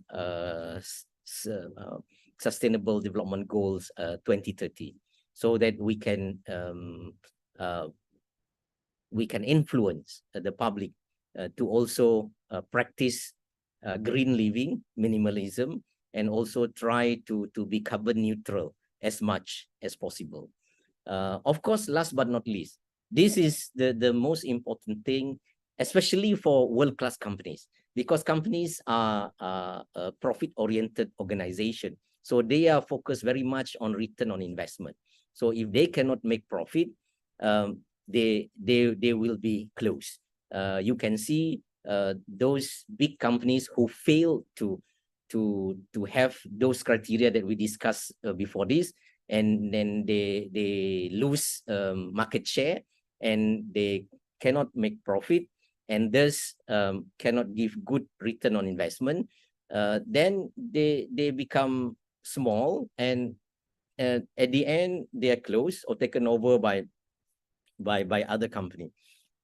According to Clem Center, return per share for world-class company is at least 5% return per share, and return for stakeholders is at least 10% per annum. So in the library world, we are not profit-oriented organizations, but still, in order to communicate our value to the masses, we need to speak in the economic language, in dollar and cent, in ringgit and cent, for the return for users. If users come to the library once, how much do they gain in terms of ringgit? How much do they get? Humans are like that. And of course, for our stakeholders, the governments who are providing us with millions of ringgit of budget per year, they wanted to know economic returns from every ringgit spent on libraries, how much is actually contributed to the economic development of the state. So this we need to do. We need to come up with formula and standard how to measure our economic contributions to the users, to the stakeholders, and of course to the users as well. When people borrow our book, one book borrowed by one user, if we translate into ringgit, how much is it? So this is important because ringgit, money, is the easiest way for humans to understand value. So by knowing how valuable library is, it will encourage them to make use of the library and information services that is being provided by us. If they are not using it, they will feel lost because they can see the monetary value being tagged to each services that we are providing to them. And the stakeholders also see the monetary return for every ringgit invested or budgeted for library and information services. So these are the characteristics of world-class organization. And for sure, if we take this path, we can for sure make sure we can ensure that library and information services can become mainstream, particularly if we work not just top down, like what the chairman of Pustaka have mentioned, but also bottom up.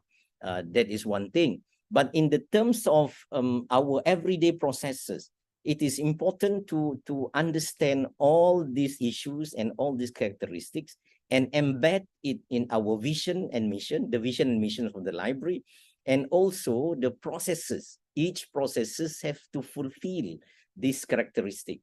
Each processes and each policies that we have must be in line in these characteristics of a world-class organization. That will need to be translated maybe through ISO 9000 or even balance scorecard. That is the tools that we can use to translate it into the daily tasks of our library workers. With that, I think thank you very much for your time and attention. I hope that this year's Sarawak Annual Librarians Colloquium will be beneficial to everyone involved. And thank you very much. Assalamualaikum warahmatullahi wabarakatuh.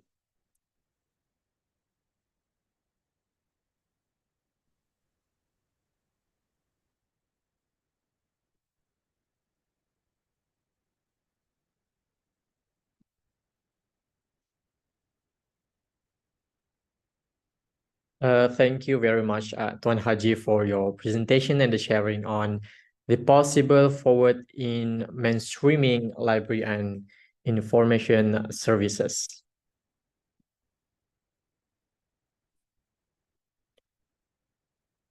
So we will go ahead and continue with our question and answer sessions.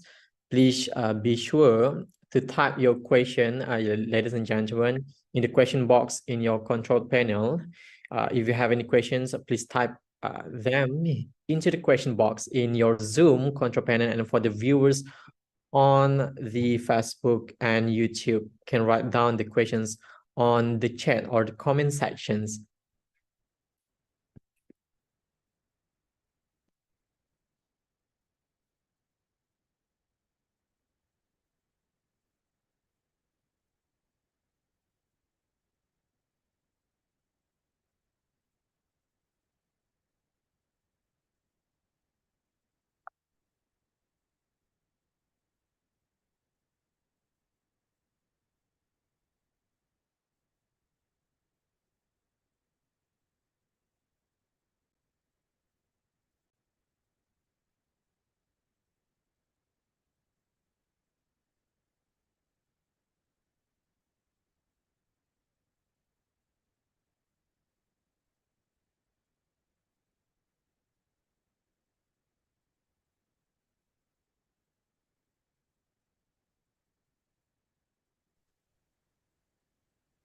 Ladies and gentlemen, I was informed by the Secretariat that Mr. Sharul and Mr. Nazra, for the presentations on the oral history just now, they can't be with us till the end of the sessions since they got the urgent matters. Sorry for the inconvenience for those who already passed me the questions, but no worries, later I'll pass to them the questions. So There's a question there in the chat. Yeah. I see a question here. If my school would like to start with our own online ebook resources, is there any way to obtain legal free ebooks? Maybe Tuan Haji can answer these questions. All right, thank you, moderator. Thank you for the question, Rita Umaira. All right, if you want to create a book collection, physical books, can you get free books to create collection, whether in your home or in your school? Actually, very possible and very easy. What you can do, you borrow the book from the local library, and normally borrowing books from libraries, especially public libraries, is free. So you borrow, for example, now, Pustaka Negeri, we have bulk loan. So you can borrow many books. Then you can bring to your school, and that become your physical book collection.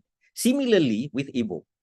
So ebooks now, especially Pustaka Negeri and big state libraries and also National Library of Malaysia, we have online ebook collection. And our membership particularly Pustaka Negeri and Pustaka Negara Malaysia, is free.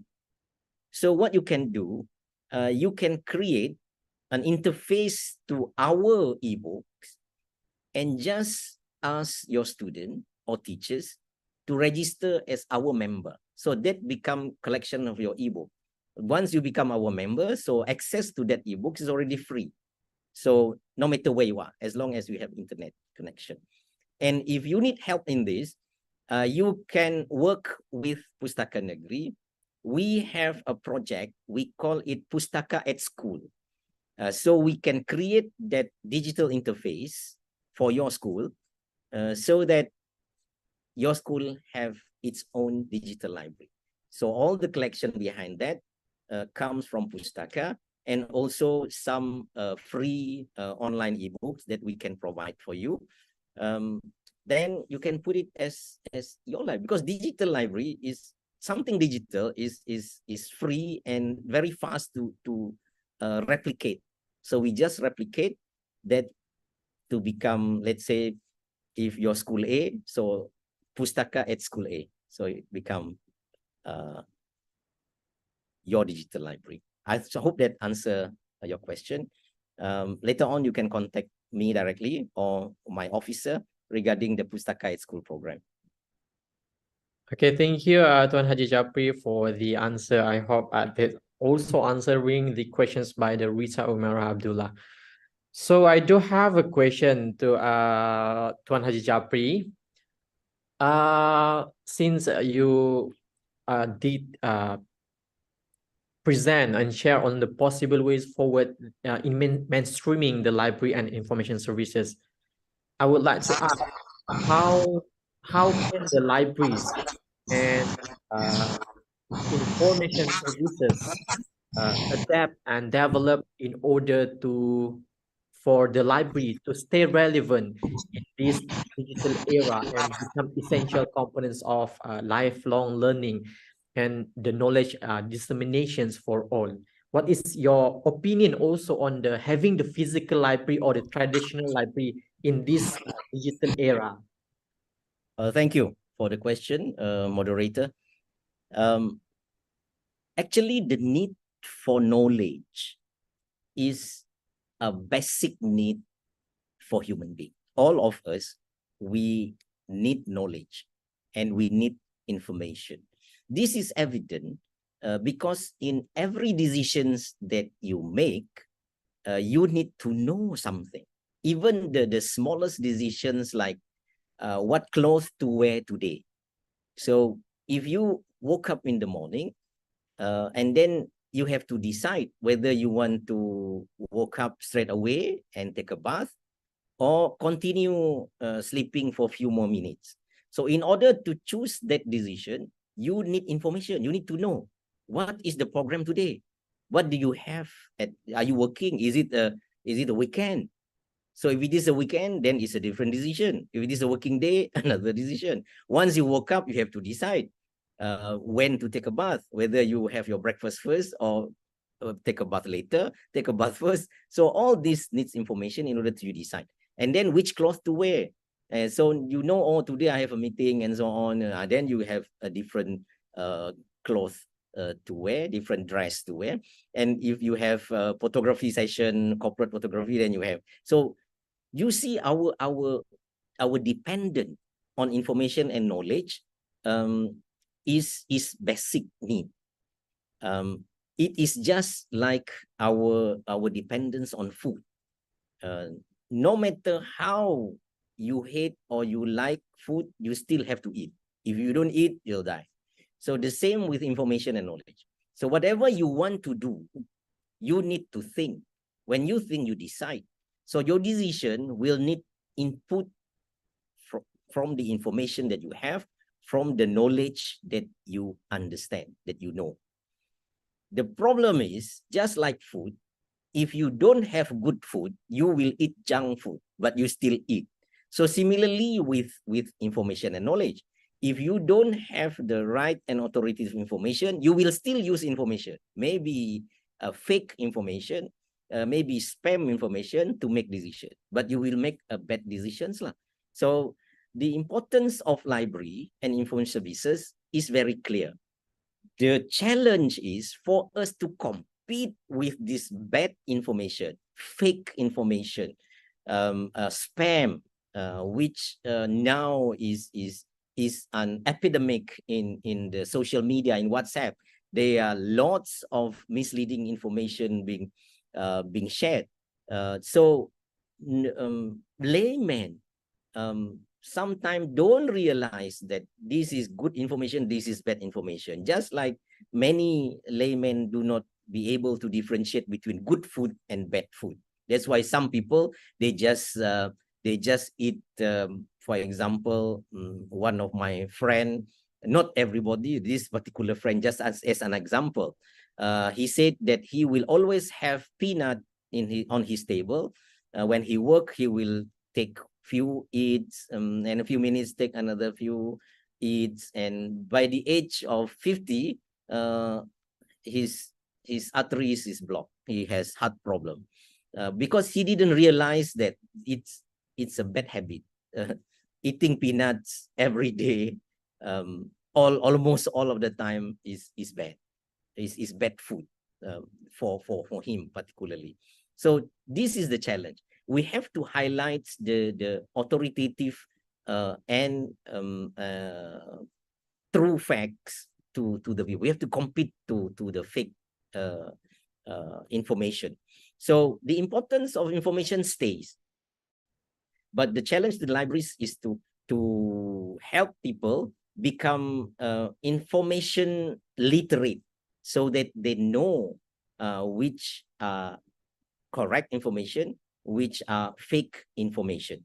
So that is our challenge now. That is why the quotations by Chairman of Pustaka that I have shared in my presentation,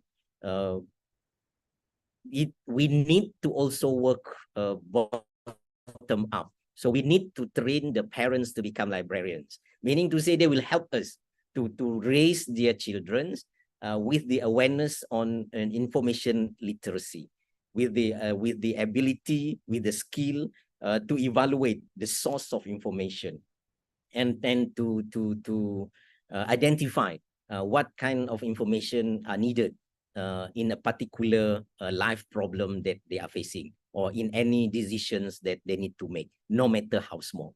So that is the biggest challenge. Of course, the physical libraries, now we are still very much in a transition era from the traditional printed books and the e-books. So I think the existence of traditional library and printed books is still very much needed. Because if you don't really see things, some people used to say jauh di mata, jauh di hati, far from your sight, far from your heart. Meaning to say that if you don't have physical libraries, people will tend to forget about reading, lifelong learning, and the love for books, a book culture. So it is still needed now. Maybe in the future we can transition into fully digital, but in the meantime, both are needed. That is why the need to create every home one library, like the chairman said, e-library if possible, and also the physical library is also needed. If we can, as parents especially, if they can have TV corners, some even have a home theater at home. They have TV room. Some home have more than one TV room. Then it is not, I think, a problem to create a home library where collections of books can be created in order to influence the children into loving books and practicing reading culture. So this is still important, but of course working with families is important. Crowdsourcing. We just rely on the physical public libraries. Our capability is limited. We cannot build libraries in all villages. For example, Sarawak has more than 5,000 villages. So it is impossible to build 5,000 village libraries in order to give physical access to everyone. But if parents are more information literate and wanted to invest in creating public libraries, and the book sharing among the neighborhoods through like now the popular global movement Little Free Library, and soon Pustaka will launch My Tiny Library program with the ideas being contributed by our chairman. Hopefully people can share, like for example children's book, when your children is already grown up, so those children's book for early childhood below 10, you can always share with your neighbors and others, and you can even donate to certain organization. I hope that answer the question.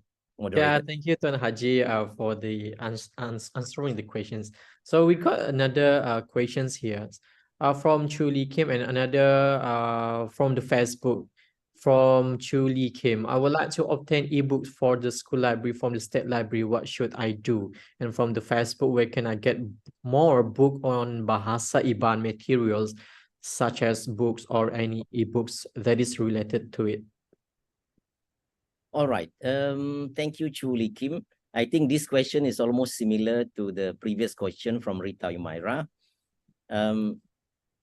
First, you can get free ebooks actually online. There are thousands of ebooks available free, but most of them are old books which are no longer covered by Copyright Act. If I'm not wrong, the name of the project is Project Gutenberg. Project Gutenberg. Let me type it here. It might be not very correct spelling. You can check later. These are free ebooks. You can search for Shakespeare's and others here. That one. And another is you just register as member of any state library. Normally, the state library who has ebooks, after you become member, access to those ebooks are free. So you encourage your student to register to the state library so that they can use that ebooks from no matter where they are, as long as they have device and connected to the internet. So membership to Pustaka Negeri is free for life. So you just register once, you are a member for life. So you can access thousands of ebooks, you can access thousands of newspapers globally, and you can access thousands of magazines globally, all digital. So that's one. And of course, you can also become members of the National Library, Perpustakaan Negara Malaysia, which is, if I'm not wrong, also free. So another is the U Pustaka. U Pustaka stand for Ubiquitous Library, Ubiquitous Pustaka. This is a project led by Perpustakaan Negara Malaysia. And then become a member is free online. So if you become U Pustaka member, so you can use the ebooks and all the online resources for free. And then you can have access to physical book from 10 consortium members. 10 consortium members including Pustaka, Perpustakaan Awam Negeri Selangor, Perpustakaan Awam Negeri Sembilan, Perpustakaan Awam Pahang, I think, Perpustakaan Intan, Institut Tabiran Awam Negara, Perpustakaan Awam Kuala Lumpur, and few more. They are 10 members. So you can search their books online, and then you can request online. Then Post Malaysia will take that book from the library and send to your address. But of course, you have to pay for the postage. That is U Pustaka. So you can always use that one, become that member as well. And you can always ask librarian inside there. They will ask the question. There is a reference librarian there. So these are the challenges. Actually, libraries have done a lot. If you listen to these today's speakers have been sharing what they are doing. So one of them is that U Pustaka. U Pustaka is a 10 libraries consortium that providing access to information resources for free. Just register and member, and then you can access it. The cost of setting it up is quite significant. That is why we have to promote it and make sure it's being fully utilized by people. Thank you. I hope I don't miss that. What is the other question just now about IBAN book? Yeah, where can I get more IBAN books materials? All right. IBAN books. Actually, Pustaka Negeri is the Center for Excellence for Sarawakiana. Sarawakiana refers to information resources, especially published information about Sarawak. So for sure, we will buy all IBAN books that are available. So you can always refer to our Sarawakiana division and our librarians in order for you to have access to IBAN books. And according to the Sarawak State Library Ordinance 1999, all publication published in Sarawak, not other state or other country, compulsory must be deposited to Pustaka Negeri. 3 copies. Previously, it was 5, now reduced to 3. So if that IBAN books is published in Sarawak, they must deposit it to us. So that will ensure that the book is available here. And if they don't, we will enforce the ordinance so that they will deposit their books to us. If it is published somewhere else in KL or outside of Malaysia, we will try to buy them because we are building a Sarawakiana collection. Pustaka Negeri Sarawak is Center of Excellence for Sarawakiana. We are working on it. I hope that answer the question.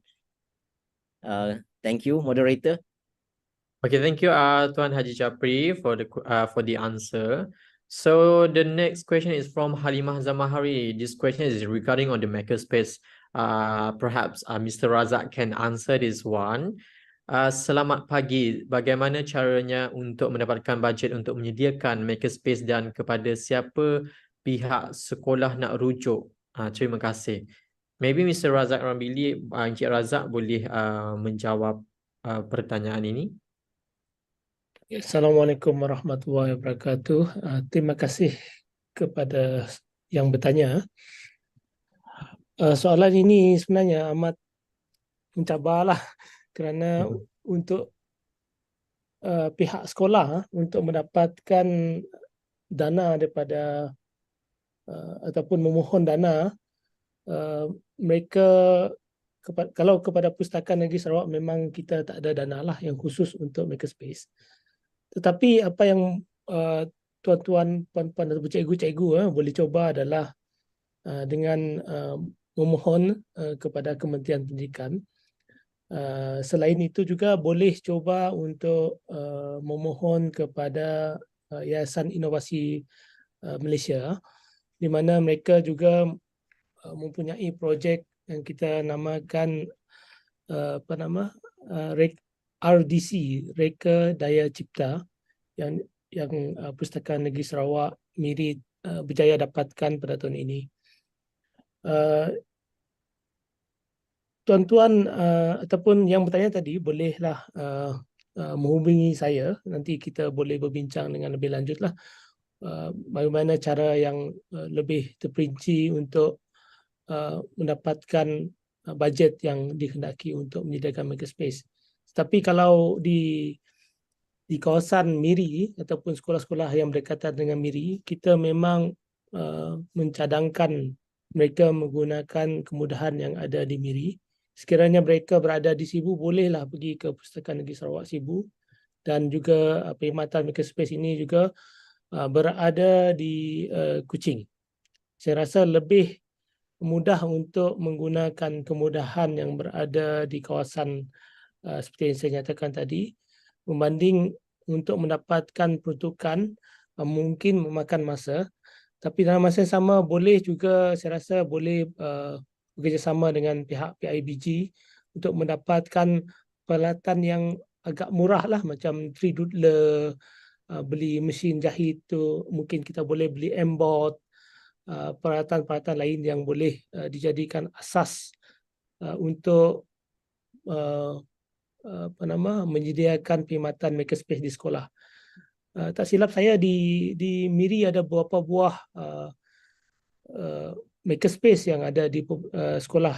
Saya tak pasti di mana peruntukan tersebut mereka dapat. Mungkin boleh bertanya dengan PPD masing-masing lah untuk soalan tersebut. Saya rasa itu jawapan kepada soalan tersebut. Terima kasih. Terima kasih Encik Razak di atas jawapan yang diberikan. Kita ada alang-alang Encik Razak menjawab soalan berkaitan dengan Makerspace. Kita ada 2 soalan daripada penonton kita di Facebook dan juga YouTube. Soalan yang pertama adalah apakah cabaran dalam melaksanakan aktiviti Makerspace di perpustakaan? Dan soalan yang kedua adalah bagaimana untuk orang awam mengetahui aktiviti Makerspace yang akan diadakan di Pustaka Negeri Sarawak. Dipersilakan. Terima kasih dengan soalan tersebut.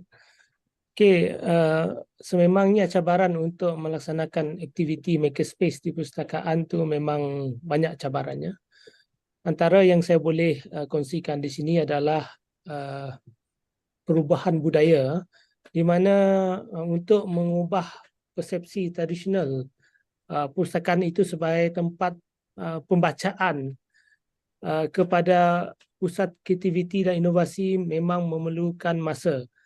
Saya bagi contoh, ada di kalangan staf yang tidak sanggup untuk apabila kita menyediakan perkhidmatan baru, bagi mereka adalah untuk menambah kerja mereka. Itu adalah cabaran yang kita rasa perlu ditangani, dan ada juga di kalangan mereka yang tidak mahu mencuba melakukan perubahan.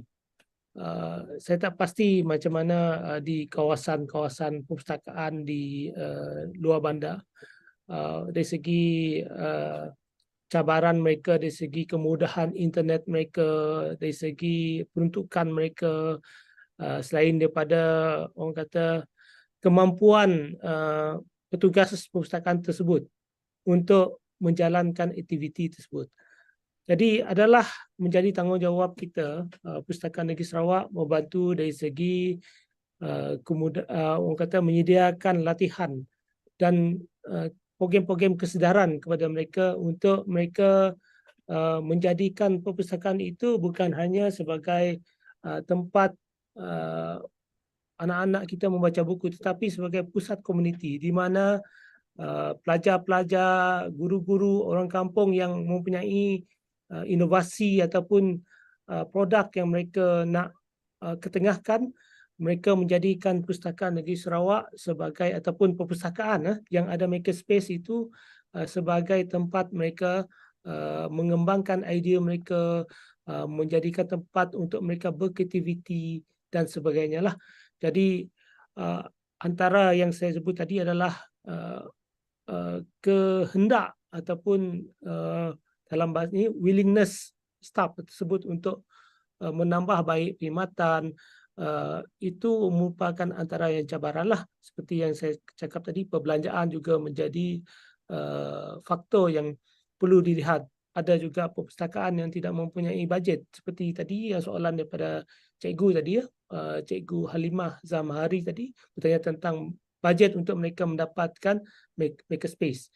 Dan ada juga di kalangan petugas perpustakaan ataupun perpustakaan yang ingin mendapatkan peruntukan mewujudkan Makerspace, tetapi mereka tidak dapat dana yang mereka hendakilah. Macam saya bagi contoh, Perpustakaan Awam Marudi, mereka daripada tahun 2021 mereka memohon untuk Makerspace diwujudkan di perpustakaan mereka, tetapi adalah sukar untuk kita memenuhi kehendak mereka dan disebabkan peruntukan.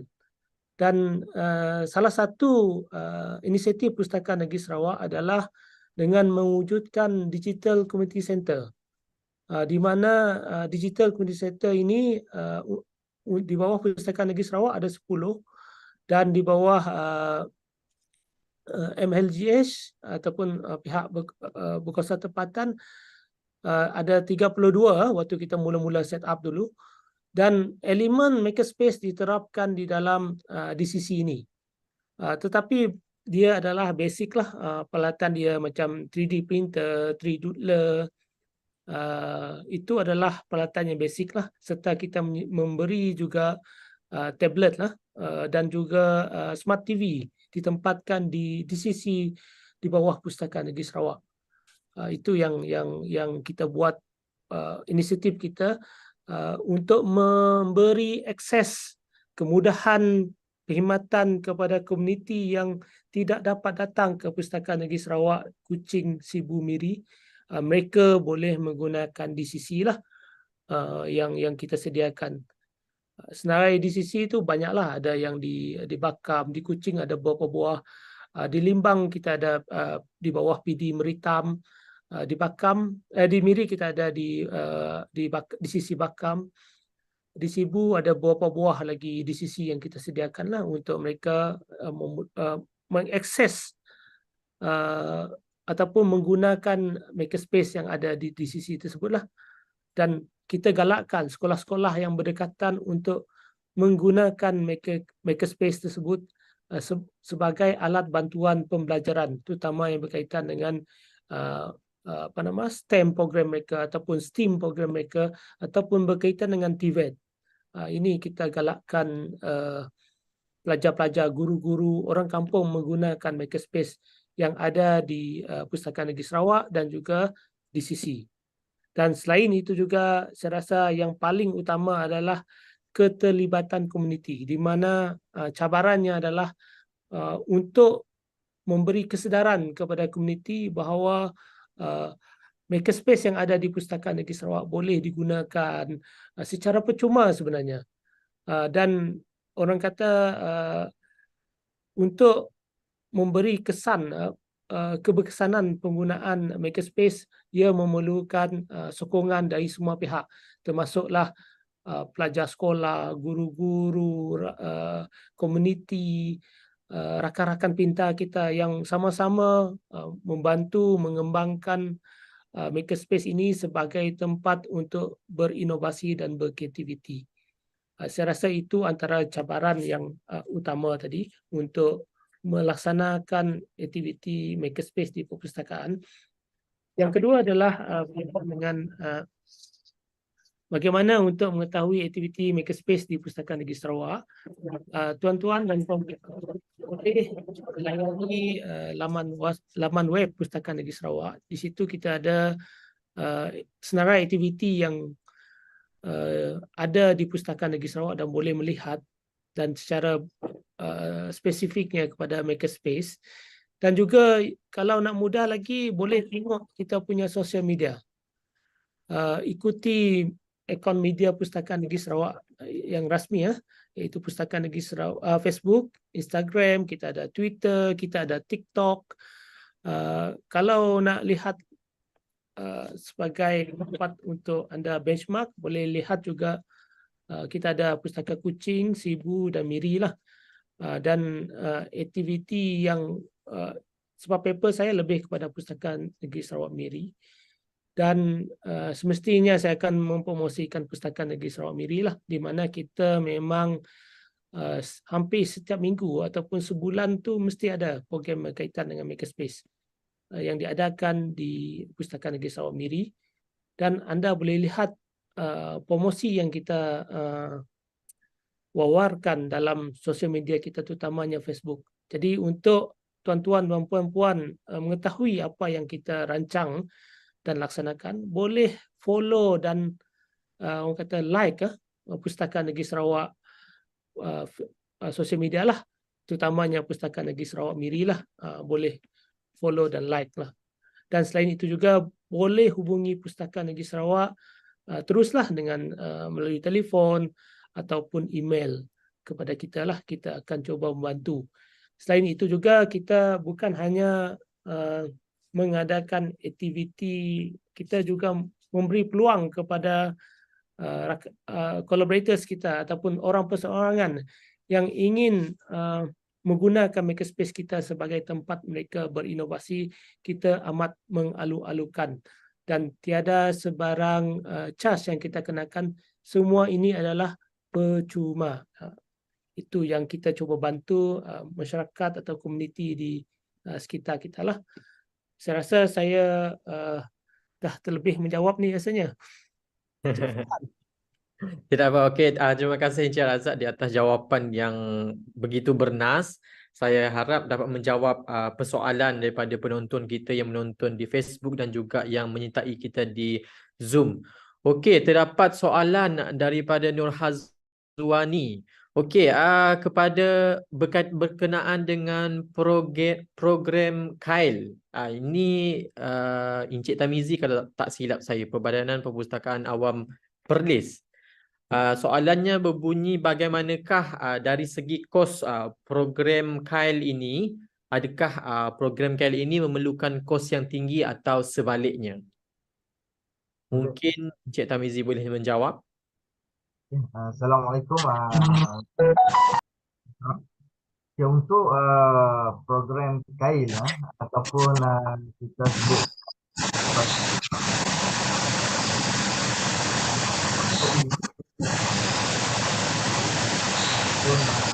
langsung ilmu dari segi kos ataupun bajet yang diperlukan tu bergantung kepada agensi ataupun jabatan yang melaksanakan lah.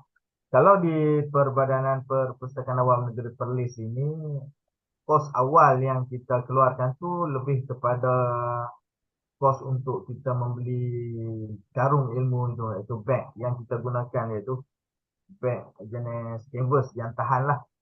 Di mana setiap pelajar ini kita akan berikan sebuah beg setiap 2 minggu. Maksudnya di dalam beg tu ada 10 buah buku dan setiap 2 minggu kita akan serahkan beg yang kedua dan kita akan ambil semula beg yang pertama tadi. Jadi setiap pelajar tu kita perlu peruntukkan untuk setiap pelajar tu 2 buah beg. Jadi kalau untuk fasa yang pertama kita buat 25 buah sekolah di Negeri Perlis. 25 buah, setiap sekolah tu ada 10 pelajar, jadi 250 pelajar. Darab dengan 2 lah, 500 beg yang diperlukan. Jadi kalau pos yang pertama yang saya lihat tu, setiap beg tu lebih kurang antara, kalau di Perlis ni lah, dalam RM20 untuk beg yang tahan. Kita faham dengan pelajar ni, jadi kita perlukan beg canvas yang tahan lah, canvas cotton tu. Jadi anggaran kos dalam RM10,000. Namun begitu, program ini boleh dilaksanakan dengan pelbagai kaedah. Jadi bagi perpustakaan yang lebih kecil contohnya, kami juga pernah pada peringkat awal bercadang hanya nak gunakan tali saja. 10 buah buku tu kita ikat dengan tali biasa tu dan serahkan kepada pelajar. Cuma dari segi branding dan juga promosi kepada program nampak kurang baiklah. Jadi kita gunakan kos yang lebih tinggi.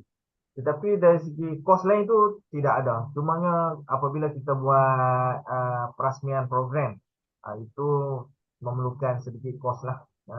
Tetapi lain-lain itu lebih kepada sukarela kerana kita melibatkan Jabatan Pendidikan melalui guru perpustakaan dan media, yang secara sukarela membantu mendapatkan pelajar, 10 pelajar di 40, dan guru ini juga yang memberi taklimat kepada ibu bapa selepas mereka menerima maklumat dan juga pencerahan daripada pihak perpustakaan.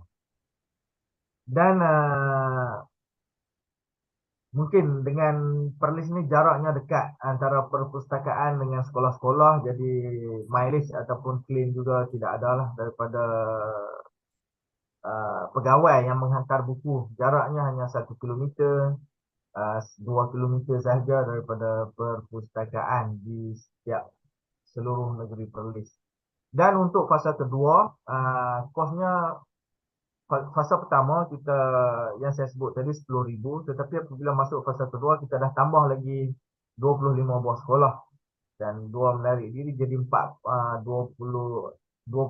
tambah 23 buah sekolah sebenarnya pada tahun ini, jadi 48 buah sekolah. Jadi perancangan kita pada tahun depan, beg ini kita nak gantilah untuk 50 buah sekolah sebenarnya. 50 buah sekolah darab dengan 10 pelajar, darab dengan 2 buah beg, 1,000 buah beg. Dia ada kos di situ. Tetapi kos ini sebenarnya rendah jika kita nak bandingkan dengan manfaat yang diperolehi, di mana pinjaman buku meningkat dengan begitu mendadaklah. Setiap bulan setiap pelajar ini meminjam 20 buah buku, dan satu sekolah itu dah 200 buah buku. Satu sekolah 200 buah buku. 48 sekolah, dan perancangan kita 2026 nanti 104 buah sekolah di negeri Perlis ini akan terlibat dengan program KAID. Dan saya kaitkan ini dengan pertambahan jumlah keahlian, di mana apa yang kita bincangkan dengan adanya media baru, teknologi baru, kita bimbang keahlian perpustakaan berkurang, kita bimbang pinjaman buku berkurang. Tetapi dengan program KAID, Karung Ilmu ini, segala kerisauan itu dapat diatasi lah. Jadi kosnya bergantung kepada agensi ataupun pihak yang ingin melaksanakan. Boleh hanya dengan menggunakan tali untuk membuat penyerahan buku, tetapi di Perlis kita menggunakan beg yang lebih berkualiti lah. Itu kos antara yang boleh terlibat lah, yang digunakan sekitar 20,000 gitu. Saya harap itu menjawab soalan yang diajukan lah. Okey, terima kasih Encik Muhammad Tamizi. Ada soalan kepada Encik Adi. Okay, there's a question for Mr. Adi. How can a library employ user-centered design when redesigning its physical spaces and layout to foster collaboration, exploration, and personalized learning experiences for visitors of all ages? Assalamualaikum. Boleh dengar? Boleh. Okey, terima kasih kepada yang tanyakan soalan, the one who asked the question. Okay, how can library apply user-centered design? Okay, kalau nak redesign its physical space and layout to create an environment that encourages collaboration. Okay, it could be many. Okay, one very good example what has been done is dekat Pustaka Negeri lah. Okay, what has been done is very top notch. So what I can say, they implement user-centered design positively and effectively. Actually, the key principle when I present the paper, okay, the only things that is missing is the last part, which is iterative design. Okay, most of us, including myself, not include iterative design because I don't know the actual concept of user-centered design. Okay, so what can be done is to seek ongoing feedback and staff training for continuous improvement. So we can engage the community more by having this type of feedback and also inclusivity. Okay. By doing that, maybe we can improve by prioritizing maybe aesthetics, comfort, making the library more inviting, and for spaces for all ages to explore, collaborate, and learn in a way that resonates with individual needs and preference. Okay, when it comes to user-centered design, it doesn't have to be something new. It could be the existing things that has been done, and we just improve by implementing the last concept, the last part of user-centered design, which is iterative design.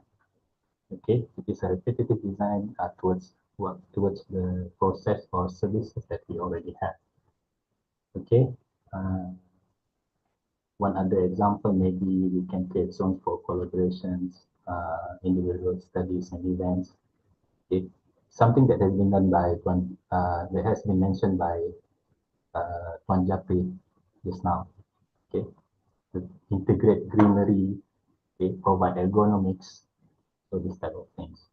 I hope that answered the questions. Thank you for asking this question. Back to you, moderator. Thank you, Mr. Adi, for answering the questions. So here we got another question for Madam Rosanna. Mrs. Rosanna, you got the questions regarding on how does Pustaka meet the information needs of the public other than the usual services provided, especially those related to the current awareness services. Maybe Mrs. Rosanna can answer this question. Okay, thank you. Okay, for Pustaka Sarawak, we have one platform that we call InnoBase. It is a one-stop platform for user to search for information that we cater for them. We choose it by subject. Kita pilih secara subjek. And then kita akan uploadkan subject dan related to the one that needs their information needs. So in order to use the InnoBase, you can search InnoBase through internet, and then there will be quite a number of subject yang available lah kepada pengguna-pengguna yang ingin menggunakan maklumat ataupun information yang telah kami pilih khas kepada untuk pengguna Pustaka Sarawak. Okay, thank you, Mrs. Rosanna, for answering the question. So we got mute mute nah. Dah mute. Okay, we got questions regarding on the open learning to Miss Shasha. So the question is, what are the key advantages and the challenges of implementing the open learning approaches in the traditional educational institutions or the rural area? The advantages and the challenges when you guys are implementing this open learning in rural area. Sorry, can you repeat the question? The question is, what are the key advantages and the challenges of the implementing the open learning? It's either Pandey or open learning of the reading seeds, Sarawak Lestari, or local content documentations in rural area, especially in the rural area. The challenges of implementing the open learning, since we know some of the rural area might not have the internet connectivity and so on. Maybe you can answer that questions. All right, so thank you for the question. Okay, so basically, we have this program called PANDE, People Accessible Network for Digital Empowerment and Inclusivity.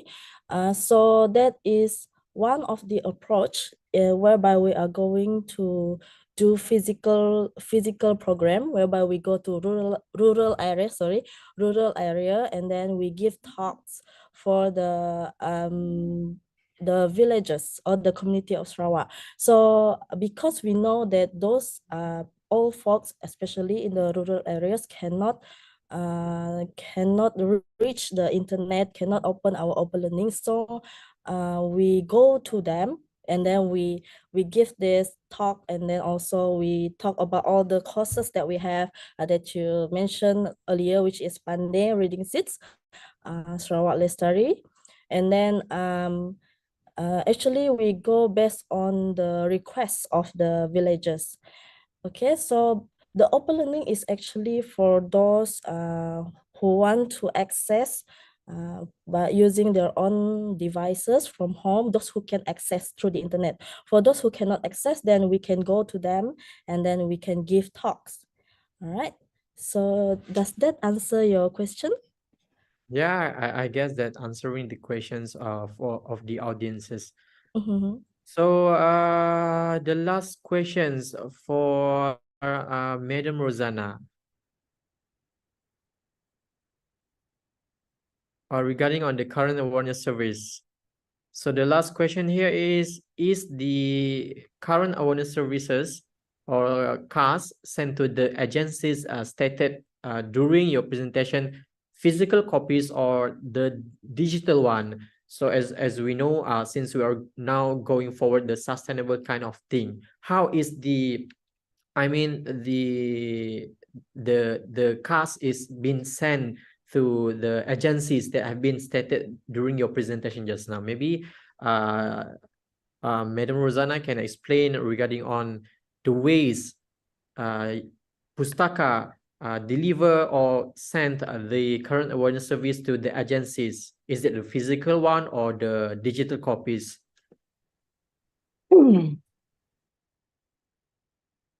Okay, it depends on the preferences of the department, agencies, or the ministries.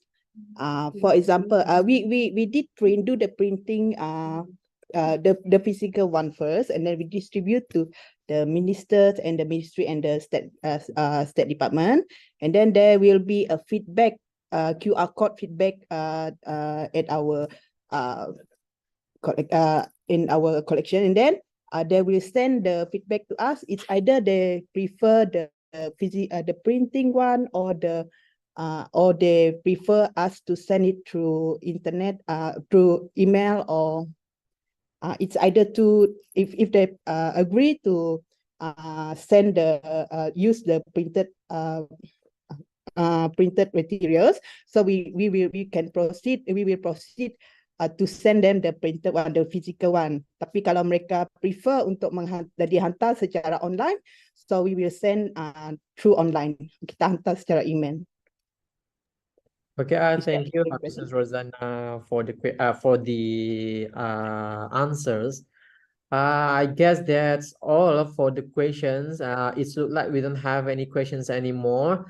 I hope everyone's gained lots of knowledge from these 2 days of our Salco.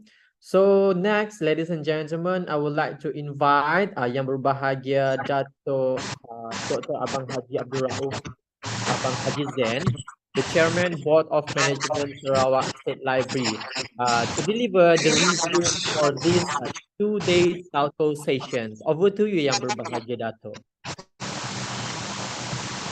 Assalamualaikum. Pada buka. Dapat dengar ke? Dapat. Dapat. Okay. Assalamualaikum warahmatullahi wabarakatuh. Salam sejahtera. Very good morning. Masih lagi pagi. Saya dalam 2 hari ini bukan saja mendengar tapi mengambil nota. Saya memberi A kepada semua. Terutama sekali mereka yang telah membuat persiapan yang begitu bagus sekali kepada CEO dan Dr. Ghazali, ada Presiden. Saya ingin buat komen sikit. Yang pertama, CEO ada menyebut, mungkin saya dah berbincang dengan dia ataupun dalam ucapan hari Isnin. Saya mengatakan we go for bottom up, top down, interactive, sideways. Ini interactive sideways mode of communication. Ini saya nak ada tambah lagi lah.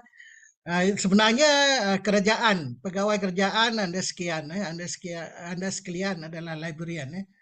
Kalau di Sarawak ada 2 minister, Premier, Multimedia, Pustaka Kuching, Sibu Miri, dan Local Government Dr. Sim dan juga menteri-menteri lain. Sorry yang berbahagia Dato'. Tak dapat dengar dah. Boleh buka kamera tak? Kamera saya dah buka ni, start video ni. Bagaimana? Okey lah, partisipan. Dapat? Dapat. Okey.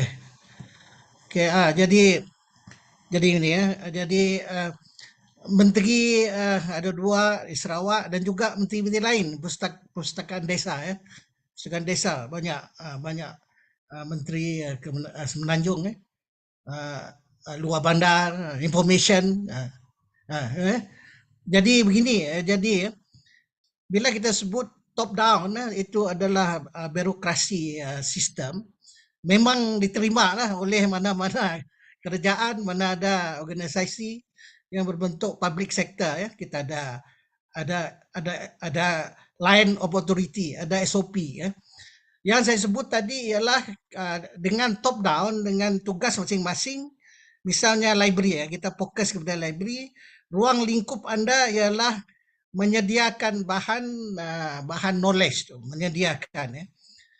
Dan organisasi lain yang akan bila saya terus komen sikit apa yang saya dah catat, Dr. Ghazali mengatakan the last part nombor 8 dia mengatakan kita librarian saya juga librarian okay.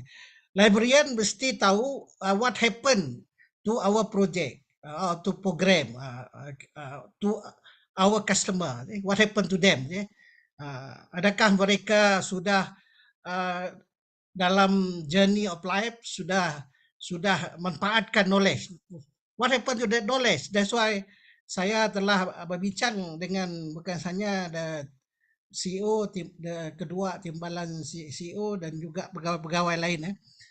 There are two things. One is output.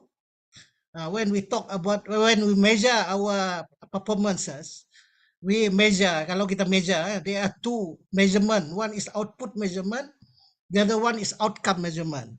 Misalnya library, mereka datang ke library, mengambil buku. Ataupun dulu mungkin sekarang masih ada lagi, ada library bergerak. Kita station di luar rumah di sebuah kampung ataupun di sebuah rumah panjang dan kita menunggu mereka datang. So our record of our achievement, berapa orang menjadi ahli, berapa orang meminjam buku. Karena sekarang kita ada Pustaka juga ya. Dan the other part of measurement is the outcome. What happened to the knowledge that they acquire. Ini yang ada agencies yang bertanggungjawab. Sebab itu bila kita sebut yang library dengan public organisation iaitu governmental type of structures dan pegawai, kita ada limited scope kita. Dan we take over, we are a common user. Knowledge is a common user. Dan hasil dari knowledge there are a lot of other department, other ministries dan lain-lain. So therefore the other part that I said, and I think that there is the sideway interaction. Top down government delivery of services, the bottom up the rakyat yang respond, yang active participation, bukan diberi makanan, disuapkan. Dari orang datang kita bagi suap makanan datang meja, kita suapkan dalam mulut mereka. Active participation ialah keluarga, unit keluarga, iaitu unit kepada komuniti. Ialah keluarga. There are two institutions, the family institution and the community institution. These two institutions akan respond kepada service top down, bottom up. But there are also, we call the other part, the word that I used was interactive. It must be an active interaction. Kita by dialogue yang ada keputusan, yang ada decision making, yang akan menelurkan program adalah general. Yang akan menentukan ada objektif, action plan dan target ialah project. Small project called activities. Dan yang penting sekali ialah knowledge yang kita sediakan, yang kita buat archive ataupun depository, kita store knowledge akan diguna oleh other people.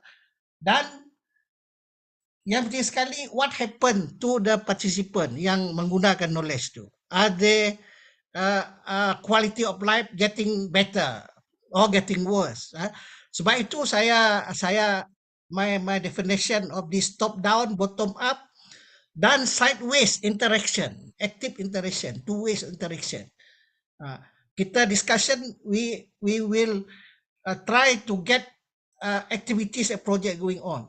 The collaboration, the word collaboration, inclusivity is that part. That is the sideways, where other strategic stakeholders, for example, library directly, you have your local council staff, you have the sekolah, cikgu, you have the kemas dan lain-lain. Kita ada mendengar Melaka, dia orang ada 5-6 type of collaboration antara stakeholders.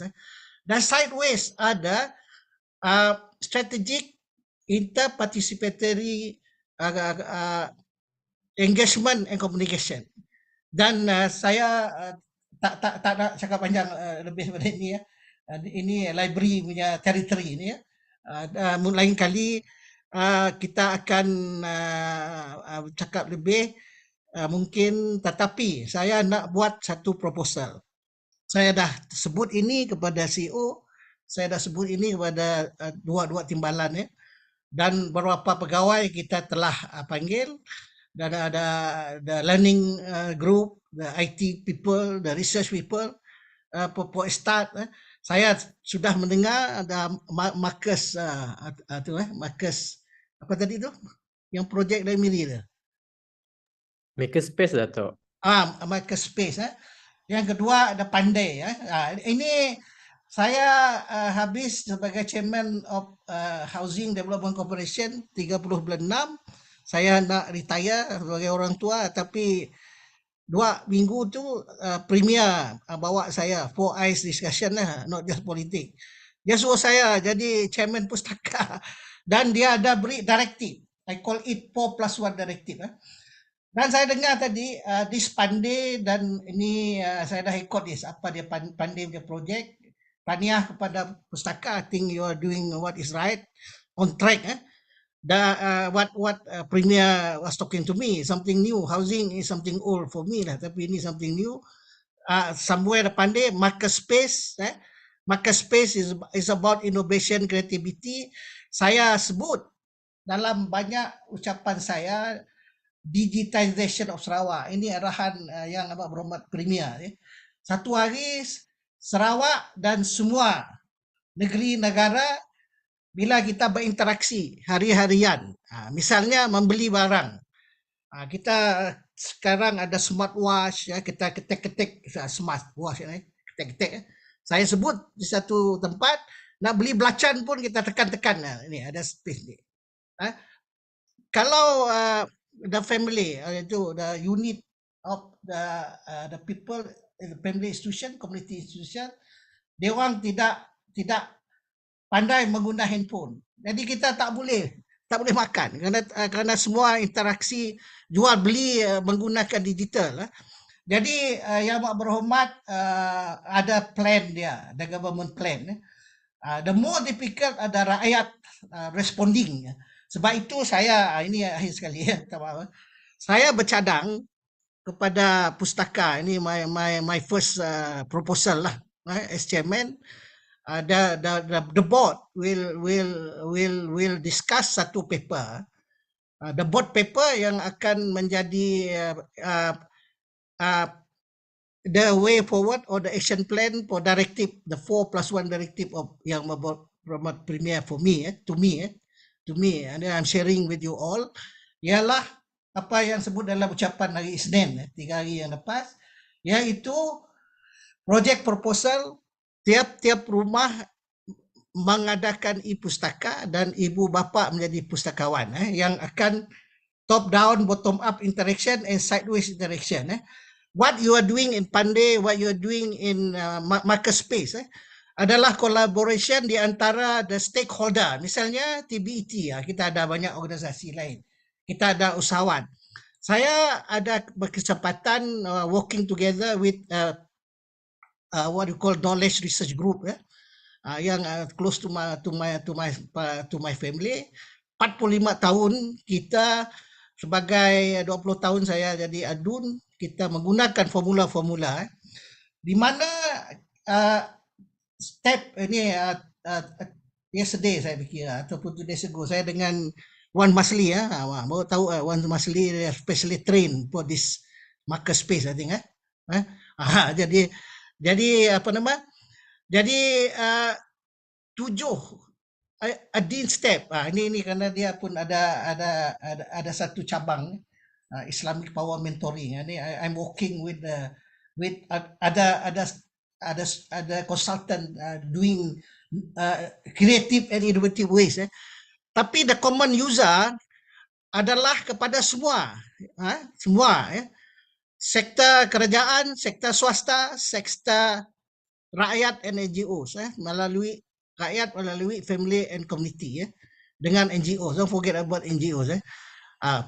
Peranan yang berhormat, very important, yang berhormat. I think we must have a way how to access yang berhormat secara the governmental way, so that kita boleh dapat terus berjalan. Kalau mungkin aneh kata orang, the unpredictability of politik, we want to walk more than what we can do, then suddenly kita kena transfer out. Mungkin YB dia fikir kita mau kacau pasal dia.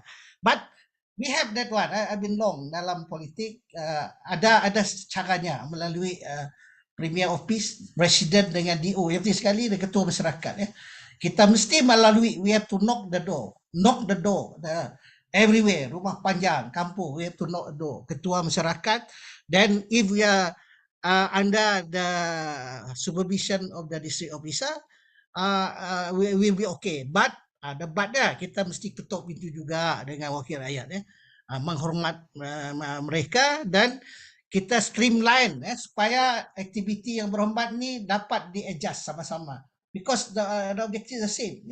Untuk meraih undi supaya dapat menang election, rakyat mesti tahu wakil rakyat itu bekerja. Itu sebab itu tadi terima kasihlah kepada CEO sebut tentang political government.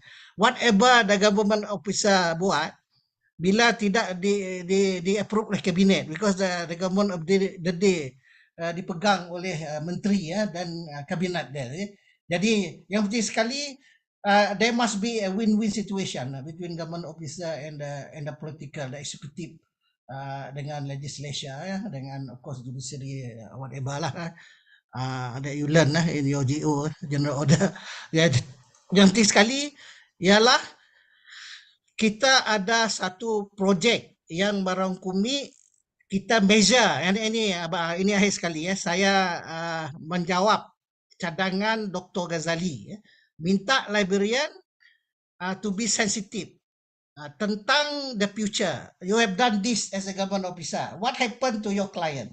Whether their quality of life sama-sama menurun atau naik.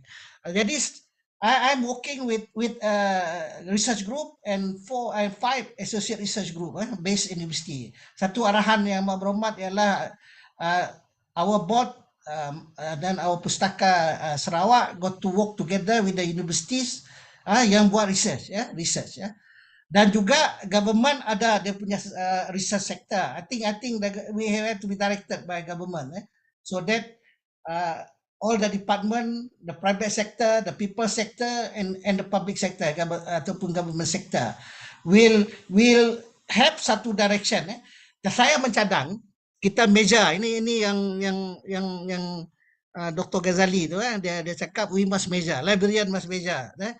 Of course measurement the buku, berapa buku yang dipinjam, mereka yang memulang buku hilang dan lain-lain, mereka yang kena fine dan lain-lain, itu senang di measure. That is output measure. Outcome measure kita ambil satu yang jadi common user kepada semua, iaitu pendapatan keluarga. Sudah naik to a high income. Of course we must look for all income. Jadi saya ada working very closely with knowledge research group. In fact saya telah mengarah research officer mereka follow this one. You can paste our discussion with you. Start today. You can see for the last 2 days konsultan KCCB Facebook sudah melaporkan workshop ini, dan banyak komen sudah keluar, dan satu tema yang dicadang oleh the blue team of the knowledge research group, di mana we go global. Tadi CEO talk about global, global sebenarnya GLOCAL, think globally and act local. Actually it is not a Malaysian type of invention. There was one lady writing a book. It started from the Japanese management. Tomorrow somebody with PhD in Japanese management dia nak jumpa saya buat recommendation untuk library. He got PhD Japanese management. Think local and I think global act local. Yang penting tu bukan kita nak be what you call very kata orang tak jumut, pembina jumut, tak mau berfikir tentang apa yang berlaku di luar di sana. Sekarang we have the ESG movement, sustainability yang disebut oleh tadi dalam slide CEO, sustainability or the United Nation punya approach. Memang itu we have to follow that is the global. But we act local because the success of a project adalah to measure the quality of life of the local the Sarawakian lah ya. Jadi kita bercadang kita akan melaksanakan banyak perkara yang kita telah bincang melalui satu pilot project paper yang di sekretariatnya ialah the board of management Pustaka. Nanti kita akan bawa beberapa mereka yang telah buat banyak research, lebih 40 tahun pun ada yang masih hidup lagi ya. Jadi kita bersama dengan our staff, kita akan buat satu paper tu yang akan measure bila kita akan sebut isi rumah pendapatan keluarga. Kita ada buat sudah 40 tahun research tentang tingkat 1 hingga tingkat 10, bagaimana mewujud meningkat pendapatan keluarga. Tingkat 1 hingga 5 ialah B40 dan kluster bawah dia, BO5, miskin tegar, B10, B20. B20 ialah yang kurang dari 2,000 KR satu keluarga satu bulan. Ya, betul. 6 ke atas ialah high income and very high income. So we need those people yang high income, we give free of charge. Kita punya knowledge research group, but we ours is a non-profit is a non-profit body. We give free services, dan we give consultancy also free of charge. But those people yang go into our training as group power mentors, we call them, we give them free on condition they become, yang disebut tadi ialah sukarekawan ya. Sukarekawan belum lagi di sini ni Dewan Bahasa, saya nak pergi jumpa Director General masuk. Sukarekawan beza dengan sukarelawan. Sukarelawan they need the seed money. So there's nothing free in this world. If you don't ada duit, you cannot do it. The seed money, kita beri dia orang time off, kalau dia orang bekerja, dia volunteer, keluarga dia tak makan, we give them some allowance ataupun minyak kereta, minyak motosikal dan lain-lain. Ini sukarelawan ya. Give them uniform, you give them whatever something that incentive that motivate them. Tetapi sukarekawan ada those people yang ingin berkhidmat. Mereka hendak mencari pahala ya, amal jariah, income mereka mestilah tinggi, dan mereka ini kita berlatih. Kalau menjadi group power mentors yang high income, you got to be at least 3 times more, 5 times more than your mentees. Bila kita melatih training curriculum kita, sebenarnya increase income ini, high income is a proxy of purchasing power. Sebenarnya we train the internal capacity. Ini saya telah melabuhkan beberapa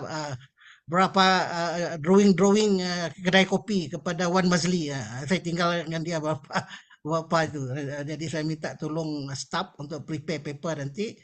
Kita mengatakan kepada Wan Mazli, if we measure income, but if the income comes from say memberi ikan, ini bukan kail lah. Tadi ada kail tu buku tentang buku. Ini kail tentang pinjaman buku. Mereka yang kita sebut kita beri kail bukan beri ikan. Sudah saya kira beribu tahun dah bercakap seperti ini. Tapi melaksana projek ini supaya berjaya adalah susah. Mereka semua, bukan artinya semua orang boleh jadi tukang fisherman. Tapi yang penting sekali, when we talk about memberi kail, we have to train them how to use the kail. Then that kail will have that outcome akan menjurus kepada outcome. Output outcome and outcome performance. Okay, output performance and as target. We measure this target. Ini akhir sekali ini betul-betul. Jadi Dr. Ghazali menyeru dalam keynote address kepada semua ahli-ahli mereka, librarian, sejauh mana kita sebagai librarian, saya honorary librarian, dapat lebih daripada meminjam buku, memberi knowledge, store of knowledge. What happened to our client? So we can measure them through income. Then we have to do the sideways. That is called the sideways. Top down, bottom up, sideways, interactive projects yang ada target. Okay. Baiklah. Terima kasih kepada semua. Minta maaf panjang sangat bercakap. Okey. Terima kasih yang berbahagia Datuk Chairman di atas ulasan sepanjang 2 hari berlangsungnya our 7th Salco 2023.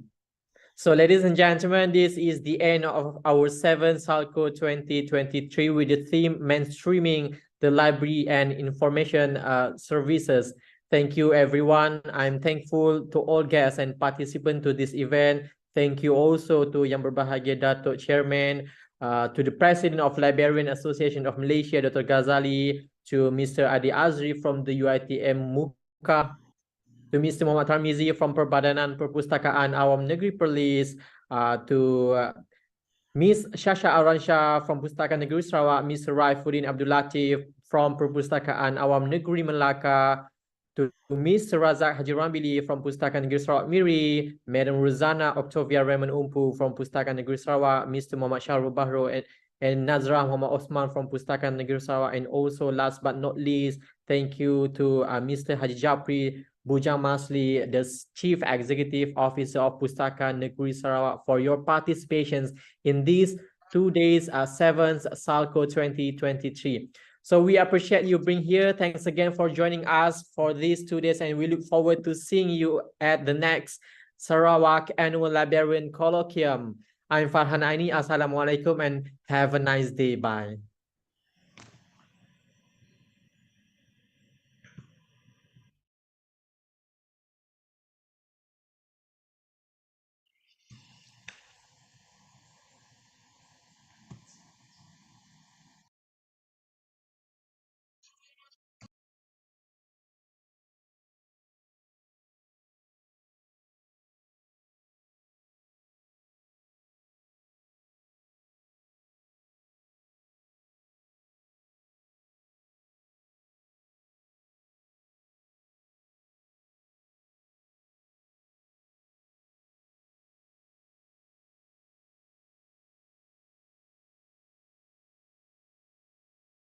Bukti wawasan dicita,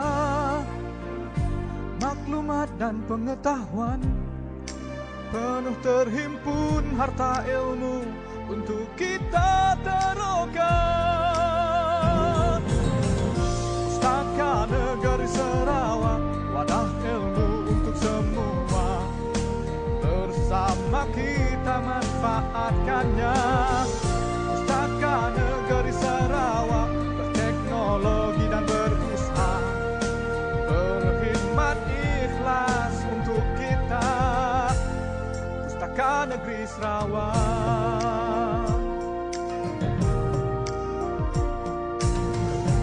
tersergam indah megah, menjadi kebanggaan kita. Bukti wawasan dicita, maklumat dan pengetahuan, penuh terhimpun harta ilmu untuk kita taruhkan. Pustaka Negeri Sarawak, wadah ilmu untuk semua, bersama kita manfaatkannya. Pustaka Negeri Sarawak, teknologi dan berusaha, berkhidmat ikhlas untuk kita. Pustaka Negeri Sarawak,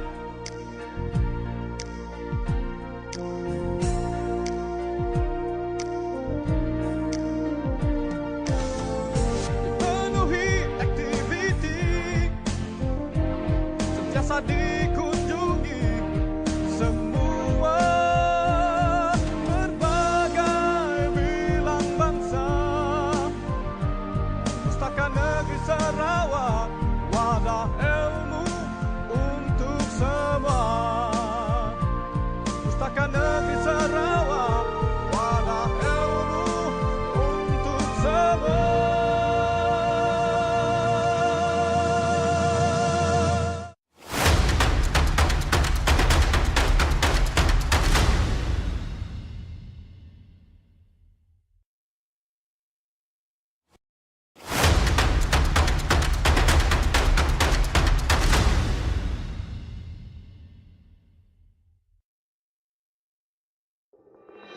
Thank you.